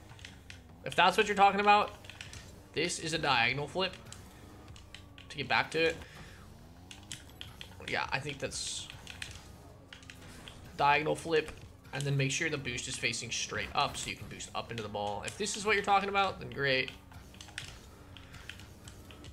I'm glad I helped. I guess I'm not sure. But if this is what you're talking about, yeah, you want to go here and then diagonal flip. And then you can just stay right under by pointing your boost. If you diagonal flip, your boost will be facing straight up. Or your car will be facing straight up, so it'll be really easy to keep boosting up into the ball. So diagonal flip there. And then if you want to just pre-flip with the ball, or you like want to flip into the ball and keep it close, you just go slow. Like this. Go nice and slow. Pre-flip out of it, and then you can reset into it. So if you want to pre-flip off the wall, diagonal flip, because the diagonal flip will have your boost pointing straight up. Do I have to cancel that? Oh, yeah. Let me see. Let me see this, actually.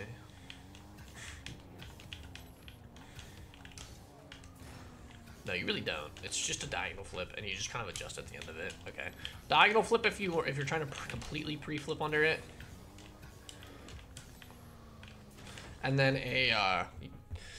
and again, you're on that. If you pre-flip, you're trying to go directly under the ball. If you're pre-flipping through the ball, just to keep it up like this, you can use pretty much any dodge you want to, as long as it hits the top of your car and you get really close to it. Yeah, just like that. And that might not be the best example, but you're just dodging through the bottom half of the ball. Do not dodge through the top half. So if I dodge through the bottom half, if you're really low on it, you'll pop it really high, and if you're really like close to the middle, you'll pop it a little bit more forward. But yeah, this is really nice. I like using these, and I know a lot of people do. Cool. So that's that. I have to end my recording now. We're gonna clip to the edit the last 3 mechanics in a second. Yo, what's good? I'm back from my break. So again, I don't edit any of this, so you can kind of see how I figured out. With that said, some of these more advanced mechanics, I don't really know how to like break down into simple drills because they are semi-advanced mechanics. With that said, you're just watching me figure it out as well and how to teach it as well, because as I figure out these mechanics or figure out how to teach them, you can just kind of figure it out with me. And as you can see, it doesn't really take that long to figure it out if you break it up into small, simpler steps. Again, some of these mechanics are going to have the small, simple steps that are still pretty advanced, so it'll still be a little bit tougher. We're going to move on. We're going to go into the double reset. So first, you just got to get a reset. Okay, and what you want to do is you want to be able to space yourself out and know your dodge timing. And it's like, oh, well, that's way easier said than done. Well, of course. Was that good? No. So how do we learn our dodge timing and where to get to the ball? What I like to do almost is figure out how is my dodge going to get a reset on this ball here. Bad. Bad. And what's nice about this is it's going to be pretty tough. And like, you're going to say, well, what are you going to use this reset for? If I get the dodge and get my reset on the ball now, I'll be too far above the ball to get my reset and use it, which is true. However, we're figuring out how to get our reset into the ball pad. And you can just do it when it's not moving, makes it a little bit easier. Or if I want to do like a side flip, right? Just get comfortable dodging into the ball and hitting your tires into the ball. Bad. And again, you're going to be doing this differently in the air when you're actually using the reset. But now that we've done that, is we kind of learn spacing and what our dodge does. If you want to stall, great. Stalling's really easy because you just go directly under the ball. You just boost under. But let's go for like a regular reset. I'm too under the ball. I need to be more on the side. So you want to make sure you get a reset, go to the side of the ball. You want to go to the side of the ball so when you dodge, you go under it. So if I get a reset, go to the side, dodge, that was bad. But now that I fucked up, let's try to get another. Right, you can get a second reset even in a clunky way like that. But here we go, we get one. Go to the side of the ball, get another, and then shoot. Okay, and again, you want to end up in the air like here towards the ball, so when you dodge, you go under the ball and get your reset. If you want to stall, just literally go right back under it and then stall. Stall's really easy. So if you want to stall, or if you want to do this, you want to go to the side. Stalling, you want to just go under. let's see. Behind to the side, right? No, my dodge. Almost had that. And you're gonna ask, when do you boost? When do you do all of this? Figure it out. Slowly learn it. And like, you'll be like, well, you're supposed to teach me it. Well, I'm just teaching you the little drills that I did to break it down. But again, it's figuring it out yourself. A lot of it is just figuring it out yourself. Please have intention though. So you get your reset. What's my intention? To use it to get it. Fuck, I messed up. Why did I mess up? Because I didn't boost enough forwards. Let's try it again. That was a very bad setup. So I'm gonna try to stall, and I still got my stall. I messed it up though, right? And it's okay to mess it up. Get my reset. Mess it up. Happens. Look, this is like trial and error even for me. Like, everyone messes it up a lot. My finger slipped off the stick. But here's the thing. Get your reset, go to the side, and then dodge under. With the, it's what kind of flip would you do? It's a diagonal flip. Or is it? Yeah, I think it is. It's a diagonal flip. Unless you're different on the ball, like if you're... Yeah, so we're here, boom, right, and then we can stall. However you want to do it, it's just having an intention. It's trying to do a specific thing and then fixing your errors as you go.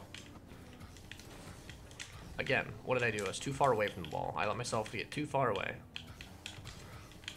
Go get it. Messed it up. Why? Because I'm on top of the ball, right? It's just learning what your mistakes are, right? Uh-oh, 2 under the ball, right? Messed up.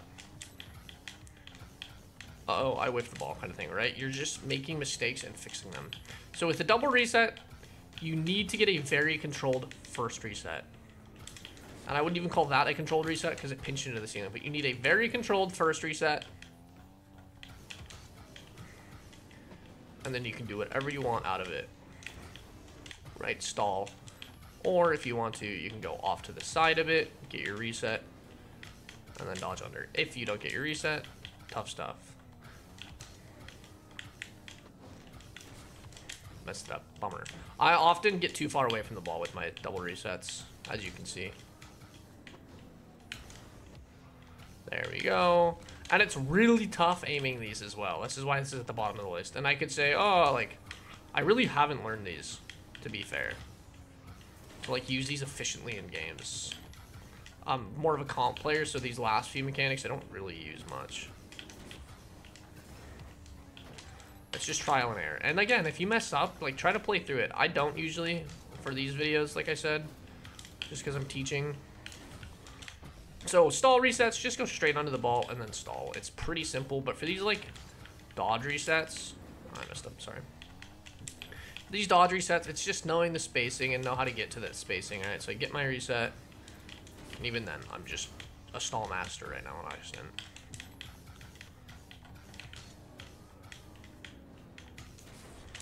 So you want to boost off to the side. So you basically, as soon as you get your reset, try to get to the side of the ball.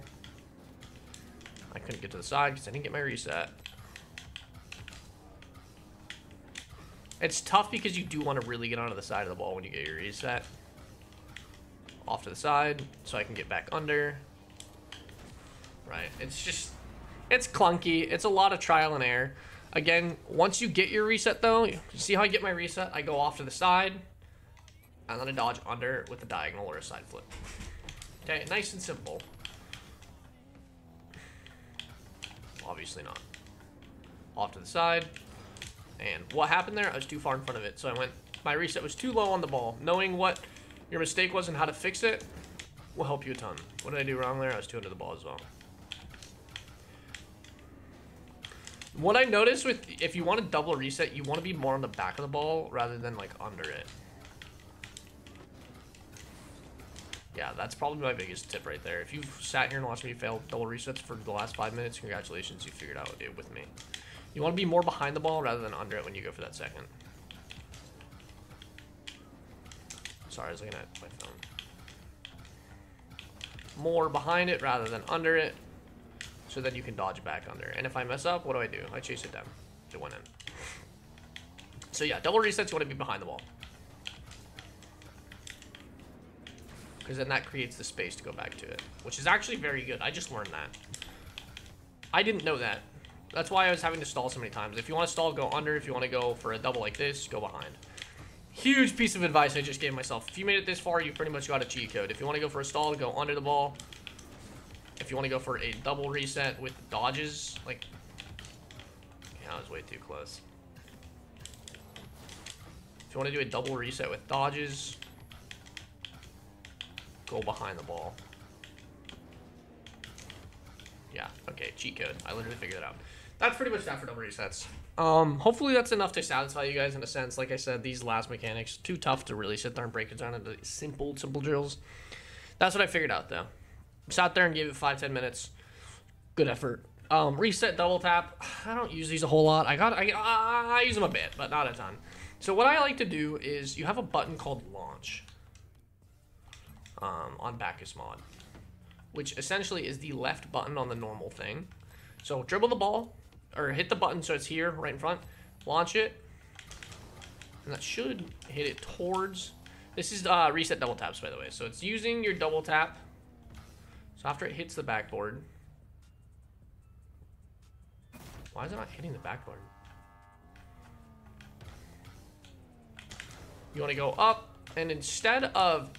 Well, normally when it hits the... Why is this not working the way I want it to? Instead of spiking it... This is so clunky. It usually doesn't go this wonky, but instead of spiking it downwards, why is this being like this? And... Okay. So that's not even hitting the backboard. What? Okay, let me see if the regular Bacchus mod button will do any better. Or the non-Bacchus mod buttons. That's so annoying. What? This? That still doesn't do me anything. What does launch do?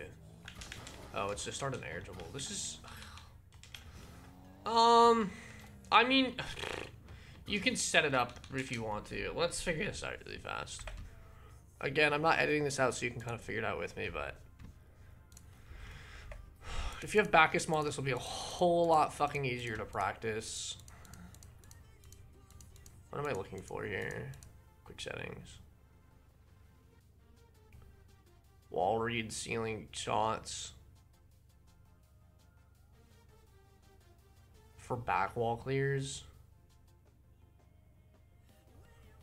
Right? Or 3 to shoot. No variance. In what? In custom training. I don't care about that.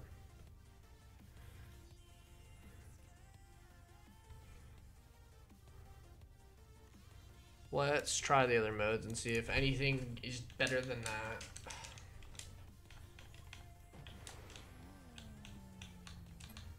None of the buttons do anything. Got it.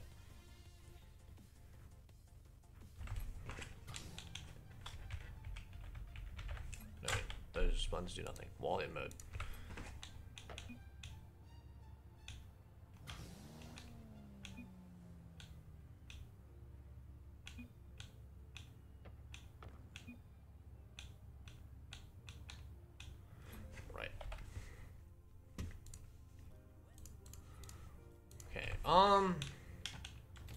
So you want to put the ball in your car and then hit it into the backboard with the left button. It's just so weird. It just doesn't do the right thing. And normally what you want to do is you want to hit it downwards into the net on a reset double tap. I'm sorry you're going to sit there and watch that. What the fuck?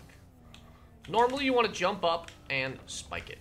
Okay? Right? When I hit it to the backboard or hit it off the backboard, I want to like spike it downwards. With this, you want to hit it upwards. Okay? So if I take it here, let's say we launch it. Okay. I want to try to hit it. Ugh, I hate this. These aren't bad setups. I'm just not used to this. You want to try to hit it upwards with your reset. So you still want to, you basically want to, if you were to hit the ball, you would try to hit it upwards. I thought that was going to hit the crease. But you want to try to hit it up into the wall. So if I weren't using my tires, it would still go upwards. I thought that was hitting the crease again, bro. This is so frustrating. This is my bad, obviously. That's not, I just know it. But yeah, you want to hit it kind of like that. But you want to, okay, you want to create space. And it's the left button on normal for Bacchus mod. You want to hit it up. And you want to create space. You don't want to be that close. So here, I want to hit it upwards. I'm so over this. Is that hitting the bar? Yeah. So you want to hit it up. Now with that said, you want to go here, and then you want to do the same thing. You want to be under the ball, and you want to hit it upwards with your reset. Is that hitting the bar? No, it's not.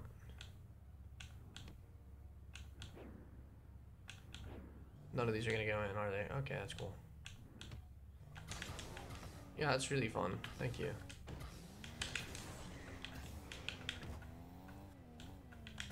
But what you want to do is you want to make it so you aim up the wall. So when you dodge, or when you hit it, it goes up, and then you can dodge into it. I mean, it's like so weird to do in here. You don't want to go towards the ball either really fast. That's like a terrible example. You just want to kind of like float. I mean, you don't want to be close enough to the wall. This is like impossible to do in free play. I mean, that's pretty much it. I absolutely, if there's a custom, if you're trying to learn this, go find a custom map pack. Seriously, this is going to be my one recommendation, is go find a custom map pack. If you want to learn how to do reset double taps, go find a custom map pack to set the ball up for you, because you need a good setup. You can give yourself a good setup in game. In here, it's pretty fucking tough. And the only reason I say it's pretty tough is because I was just trying to use the backest mod buttons. I'm sure you could set it up with the ball normally. Go find a custom map pack. But what you want to do is you want to watch. You want to lean back enough where the ball will go up into the backboard, okay? And when you hit the ball, your car will stop moving forwards and backwards on the field. It'll just kind of stay there. It might even go down a little bit, okay? But you want to be where your car is almost a 45-degree angle leaning back, like it is here. And you want to aim so the ball goes back up the sidewall, because if you normally hit it with your tires and you don't aim for it to go up, it'll come straight down. And then you just want to try to use your boost as efficiently as you can to get a double. Let's try that again. Now that I've kind of figured out, it's just like still like so awkward. Right, so you see how I get it into the backboard? You want to get it into the backboard. You want to make sure there's enough space as well. It's tough too. You don't want to go super quick into it. Why is it going off to the side? I hate that. And you can just mess with it.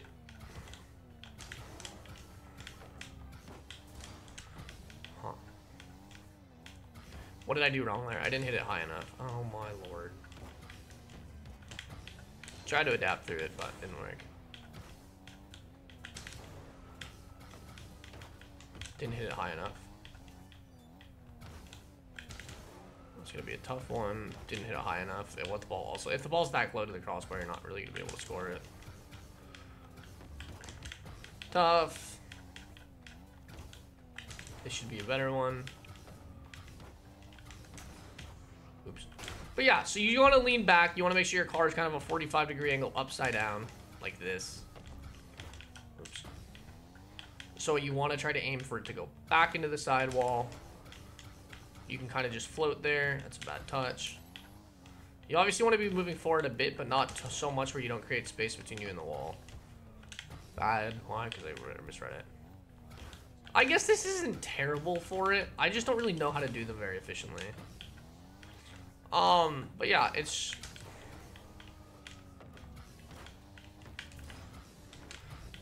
getting your reset while also hitting it into the wall, and then just adapting out. With this, I don't do this well enough to not worry about adapting. Like, I don't know what my perfect touch is. I could sit here and say it's trial and error for everything, but with that said, this is literally just the same thing as the double resets. Figure out what works for you. But this is kind of the concept. You want to make sure you hit it back up into the air while getting your reset. And you can see if you hit it while your car is facing straight up and down, it'll do that. It's a terrible bounce, but thank you. Also, that is as well. You just float. And you want to make sure you're moving towards the wall enough, or quickly enough, where it'll go into the wall. I don't know. I'm really struggling here with these backless mod buttons. In the game, like I said, it kind of has to be a perfect setup. You can dodge quickly out of it too if you want. It kind of just has to be the setup that you want. In this, it's really hard to be a good setup because the ball's flying at different angles. and different speeds and everything. I would never do that when it's going that quickly. I would almost never do this. The only reason to do this is if someone pre-jumps out of net. Like, if you see them pre-jumping, you can go for, like, this play. Even then, it's, like, that's just... It's not a perfect setup, so I would never do it there. Do you see what I'm saying? It's just not a good setup, so it's, like, hard to do. If it goes straight in a straight line, I could probably do it pretty easily. So with that said, lean your car back 45 degrees, boost into the ball enough where it'll push it into the backboard, but you can still keep boosting away from the ball to create space and then dodge into it. It's...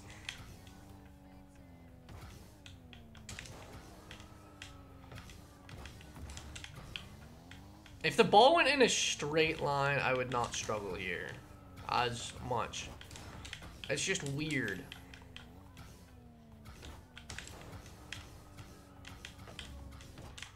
Too low. It has to be high on the backboard too. Bad. I actually did one in game, I think today. But that was the first one I've done in like 2 weeks. Again, if it's not a perfect setup, don't even try it in a game.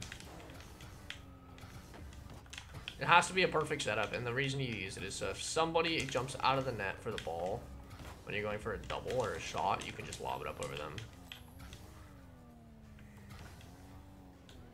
That's a bad setup. Why? Because it's low. That's a bad setup because it's not fast enough. It has to be like a semi-fast lob. That's not even going to hit the backboard, is it?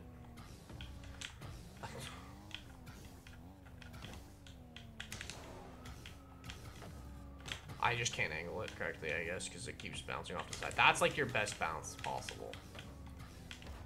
Even then I messed it up. Yeah, that's pretty much that. It's once every 2 weeks, once a month kind of mechanic. If you're like actually trying to play efficient, and that's what I do. I play efficient. I don't try to clip. I try to do the most efficient thing possible. With that said, this is something that you have to set up perfectly. Backus mod buttons, don't use it for. Like, let's look at custom map packs really fast.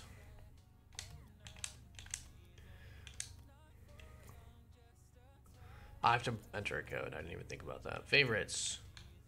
Double tappers. No, that's not it. Neither of these are.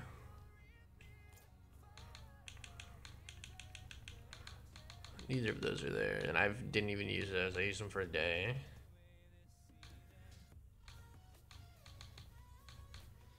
Power shots. Aerial flip reset shots. Delayed flick, shooting consistency, immediate. Yeah, it's just like...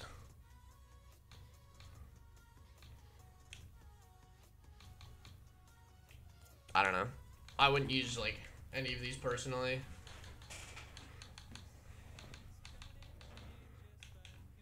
Backboard defense, yeah, it's just... Yeah. I don't see anything that I would use there for it. If there's a double tap code, use it, and you can kind of practice it. Not any double tap code that'll just launch the ball, but you need like a lob like that. You need something kind of soft. Yeah, that's it for that. Again, what I figured out is you want to lean 45 degrees backward like this. Okay, you want to go quickly into the ball, and as soon as you hit the ball, you start boosting, and that creates a space between you and the ball, and then you can dodge, or you and the wall. So if I hit it right and I lean back. Whatever. Why does it not even hit the backboard? So if I go up, right, we lean back, make sure it hits the backboard, and then you can dodge into it. Don't really use it. And the last one is Heli resets. Same thing. I can sit here and try to figure it out for you guys. I'm a comp player. I don't really sit here and do these mechanics. I've never once gone for a Heli reset, but let's see what we can do here.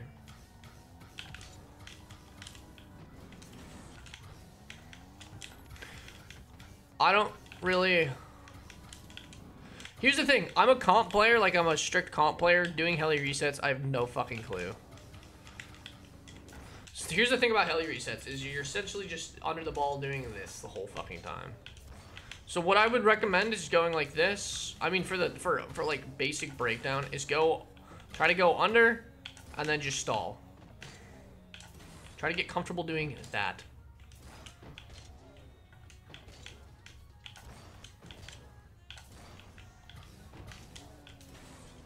Great. Now that you're comfortable doing that, I mean, that's the only drill you can break down. What I know for a fact, though, is if you're doing heli resets, you want to go straight up.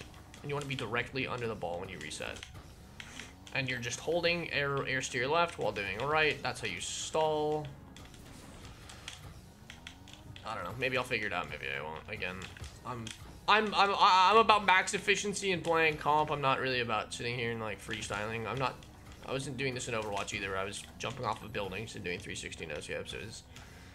I play the game to be a max efficiency. And I'm sure there's camera settings that can help you with this. I'm sure there's different cars that can help you with this. I don't know if cars matter. It's just not something I practice.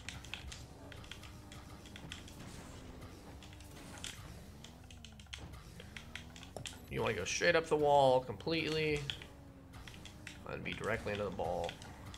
I still didn't get it somehow.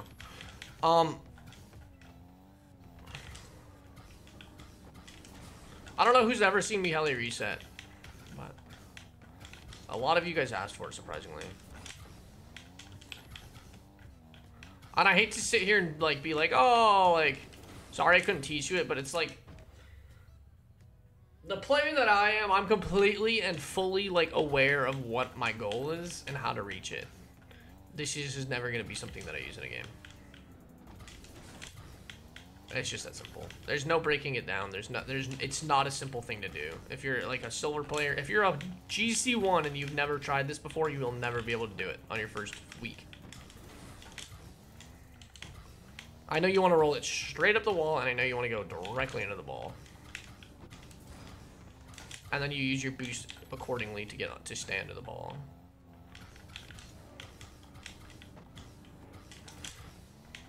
If I was in a different car, maybe, but I ain't gonna switch cars. What was wrong? I wasn't going straight up the wall. You really can't do this while moving forwards, unless I'm completely wrong.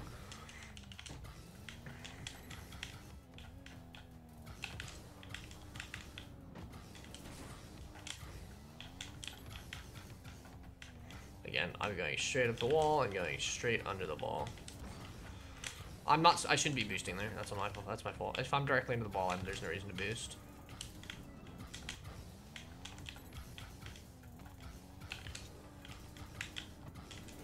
There, I needed to boost though because I wasn't directly under.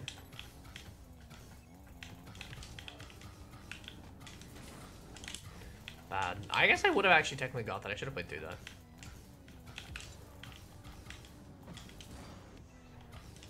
I didn't get it. I hit the back of my car.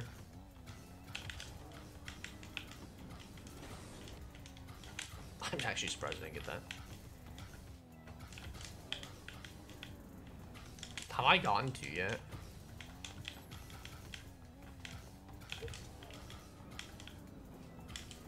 That one was tilting that I didn't get it. Alright, let's try.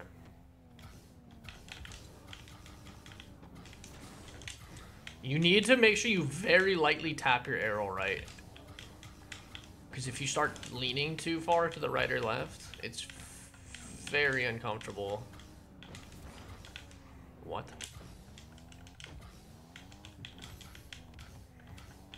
So tap arrow right or left. Yeah, as soon as your car starts leaning in any direction, you're pretty much screwed unless you're insanely good and you just can like read it, but I'm not that good at this yet. Oh my god, I got two.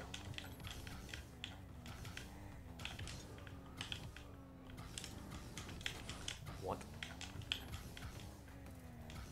Here's the thing though, is like if you practice this, like all for you, because your mechanics will get better, just because you're like figuring out new things. Whoops. I'll give it like 3 more minutes. Figure out what I can do it. It's like I said, it's just going straight up the wall, going straight under it, and then stalling. Spinning the whole time while stalling, and it's just making micro adjustments with your boost.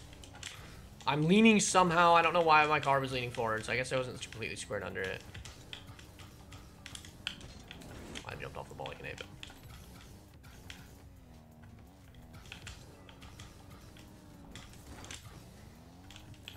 I leaned too much.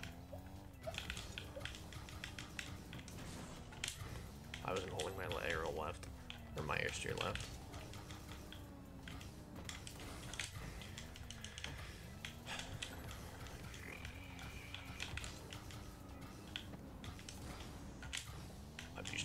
whatever.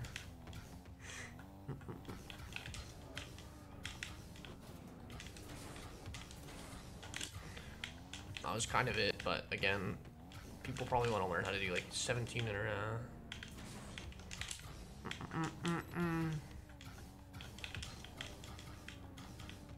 That was the best attempt I've had, and it just feels like shit. There's no like, yeah, I would never use this in a game. Any good player will just instant challenge you. You could use the stall like once, like you could use the first one probably pretty well in a game. Like if you're, it's just the concept. It's like a basic stall. Like if you get pre-jumped and you stall over them, like great.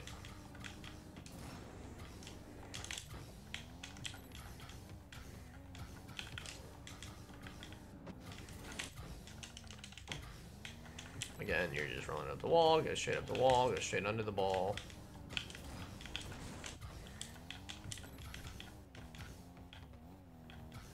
Make sure you just barely tap your arrow left or your arrow right. And then you have to naturally tap your arrow left back to get back to that original spot. I jumped off the wall, god damn it.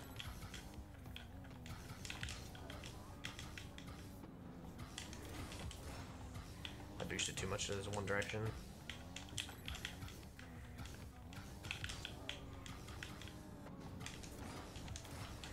Boosted too much to one direction, right? Now what it is once you figured out how to get the first one or two, you have to figure out which way you're gonna boost each way. And that's gonna be years or months of just grinding this to figure out which way and like how to stay calm and composed while doing this. I boosted the wrong way.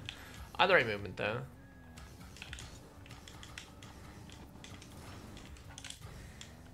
I could probably get this in a month if I wanted to. Not saying insanely consistent, but to the point where I'm getting a few resets out of it. Probably not even scoring, but just getting 4 or 5. Just too much to one side.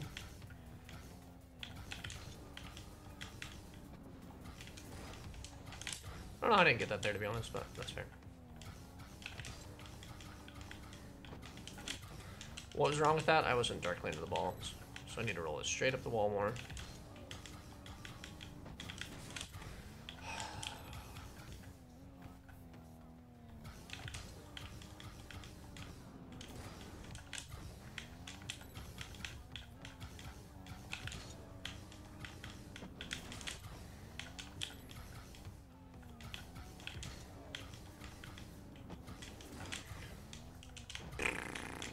And you have to make micro adjustments back after you use your arrow right to stall because your card's going to slightly turn or roll. So you have to use the opposite arrow, like I said. It's just like you have to get into that movement too. Whatever. Again, I've never practiced this, and I probably won't after this, even though it could probably be cool, sure. I just would never use it in a game, and all I'm thinking about is what's practical for games. How did I not fucking get that?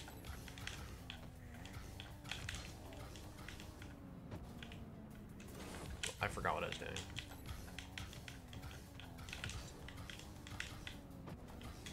Off to the side, try to restart.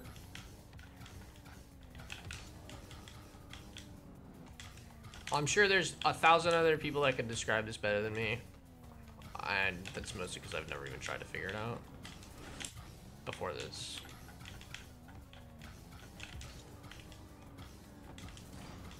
I boosted the wrong way. I'm just panic boosting because I don't know what the fuck I'm doing.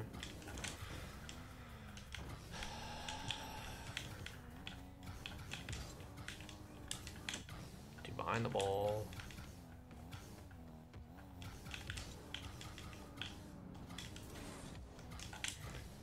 I boosted the wrong way again. Didn't get my reset. Also, you want to use your dodge. Okay, what I'm noticing is you want to use your dodge as early as possible. The longer you wait to use your dodge, the harder it becomes. Oh, fuck off. This has been, yeah, 30 minutes for 3 mechanics, just because I'm trying to figure them out for you guys. I'm not going to give this one too much more time.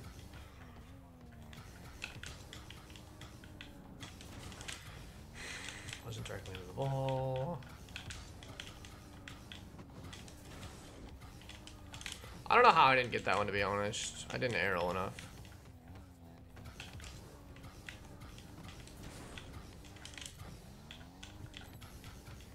I needed a dodge shooter there.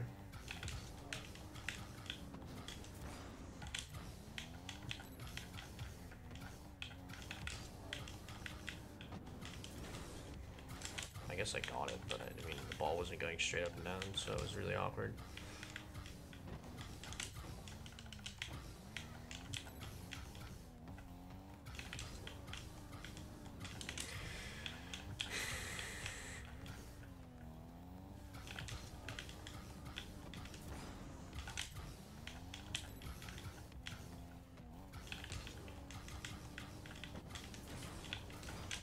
That one felt right, I just didn't. I shift flip my stall. I don't really care, I'm just gonna go from here. That was such an early stall, I was not expecting that.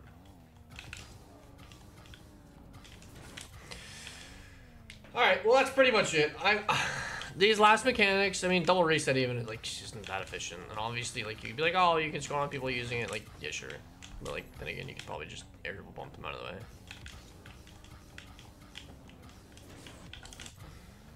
We'll try one or two more times.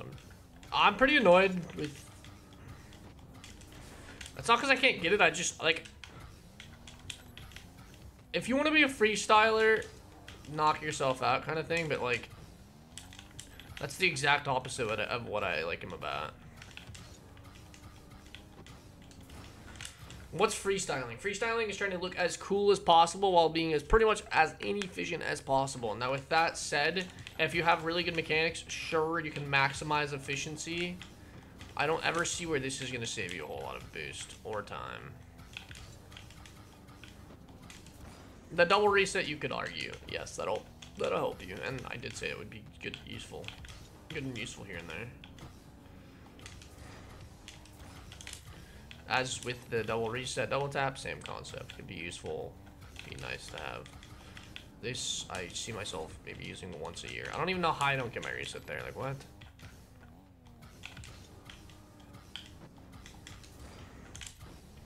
That's just a headache.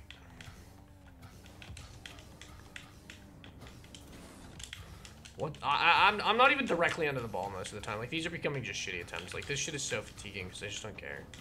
It's just sinking time into something that I'm not gonna, like, try to improve. And, like, sorry if I'm, like, if you're like, oh, you have such a shitty attitude towards it. It's just like, yeah, like, understand, like, when am I gonna use this? And, like, when are, like, ranked comped players gonna use, like, this? Like, trying to Heli reset. Like, never. I'm sure there's, like, a couple YouTubers out there that probably have very good tutorials, but I'm sitting here trying to figure it out myself without ever watching a tutorial. I've learned you want to hit it straight up, right? You want to roll it straight up the wall. You want to hit it straight up in the air, and you want to be directly below it. And the rest is just, like, figuring it out as you go, and, like, I don't have that time for a YouTube video.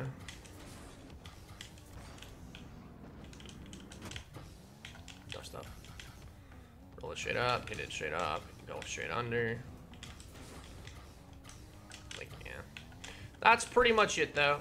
If you made it to the end of the video, sorry, these last three mechanics are 30 minutes. There's just stuff I don't use, and I was just trying to figure it out as we go.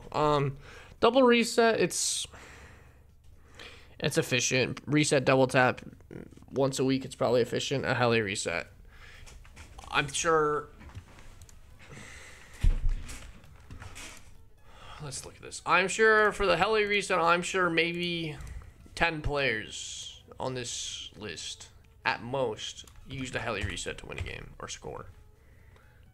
It's just, if you want to use it to better your mechanics, great, but that's on you at that point. And what I mean by that is, like, that's on you to sit there and figure out why it's good, like, or how to do it and all of that stuff. And, like, me sitting here and figuring it out, if I did that probably 30 minutes a day, which sounds pretty painful, which it is.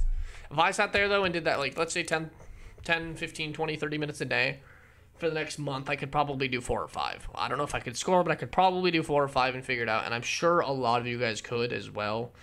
Again, I'm just trying to hit the top rank, and I know for the fact that maybe, like, of the 0.01% of those players, of like all players, are hitting SSL 0.01 in like the entire player base are hitting SSL, and at 0.01% of those players have used Heli's resets in games.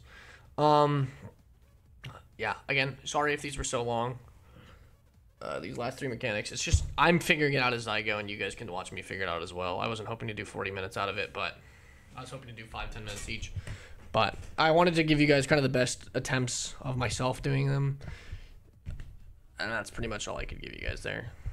I'm fatigued now. It's actively thinking, right? Like, I'm tired after 38 minutes of playing because I've been actively thinking, trying to improve each time.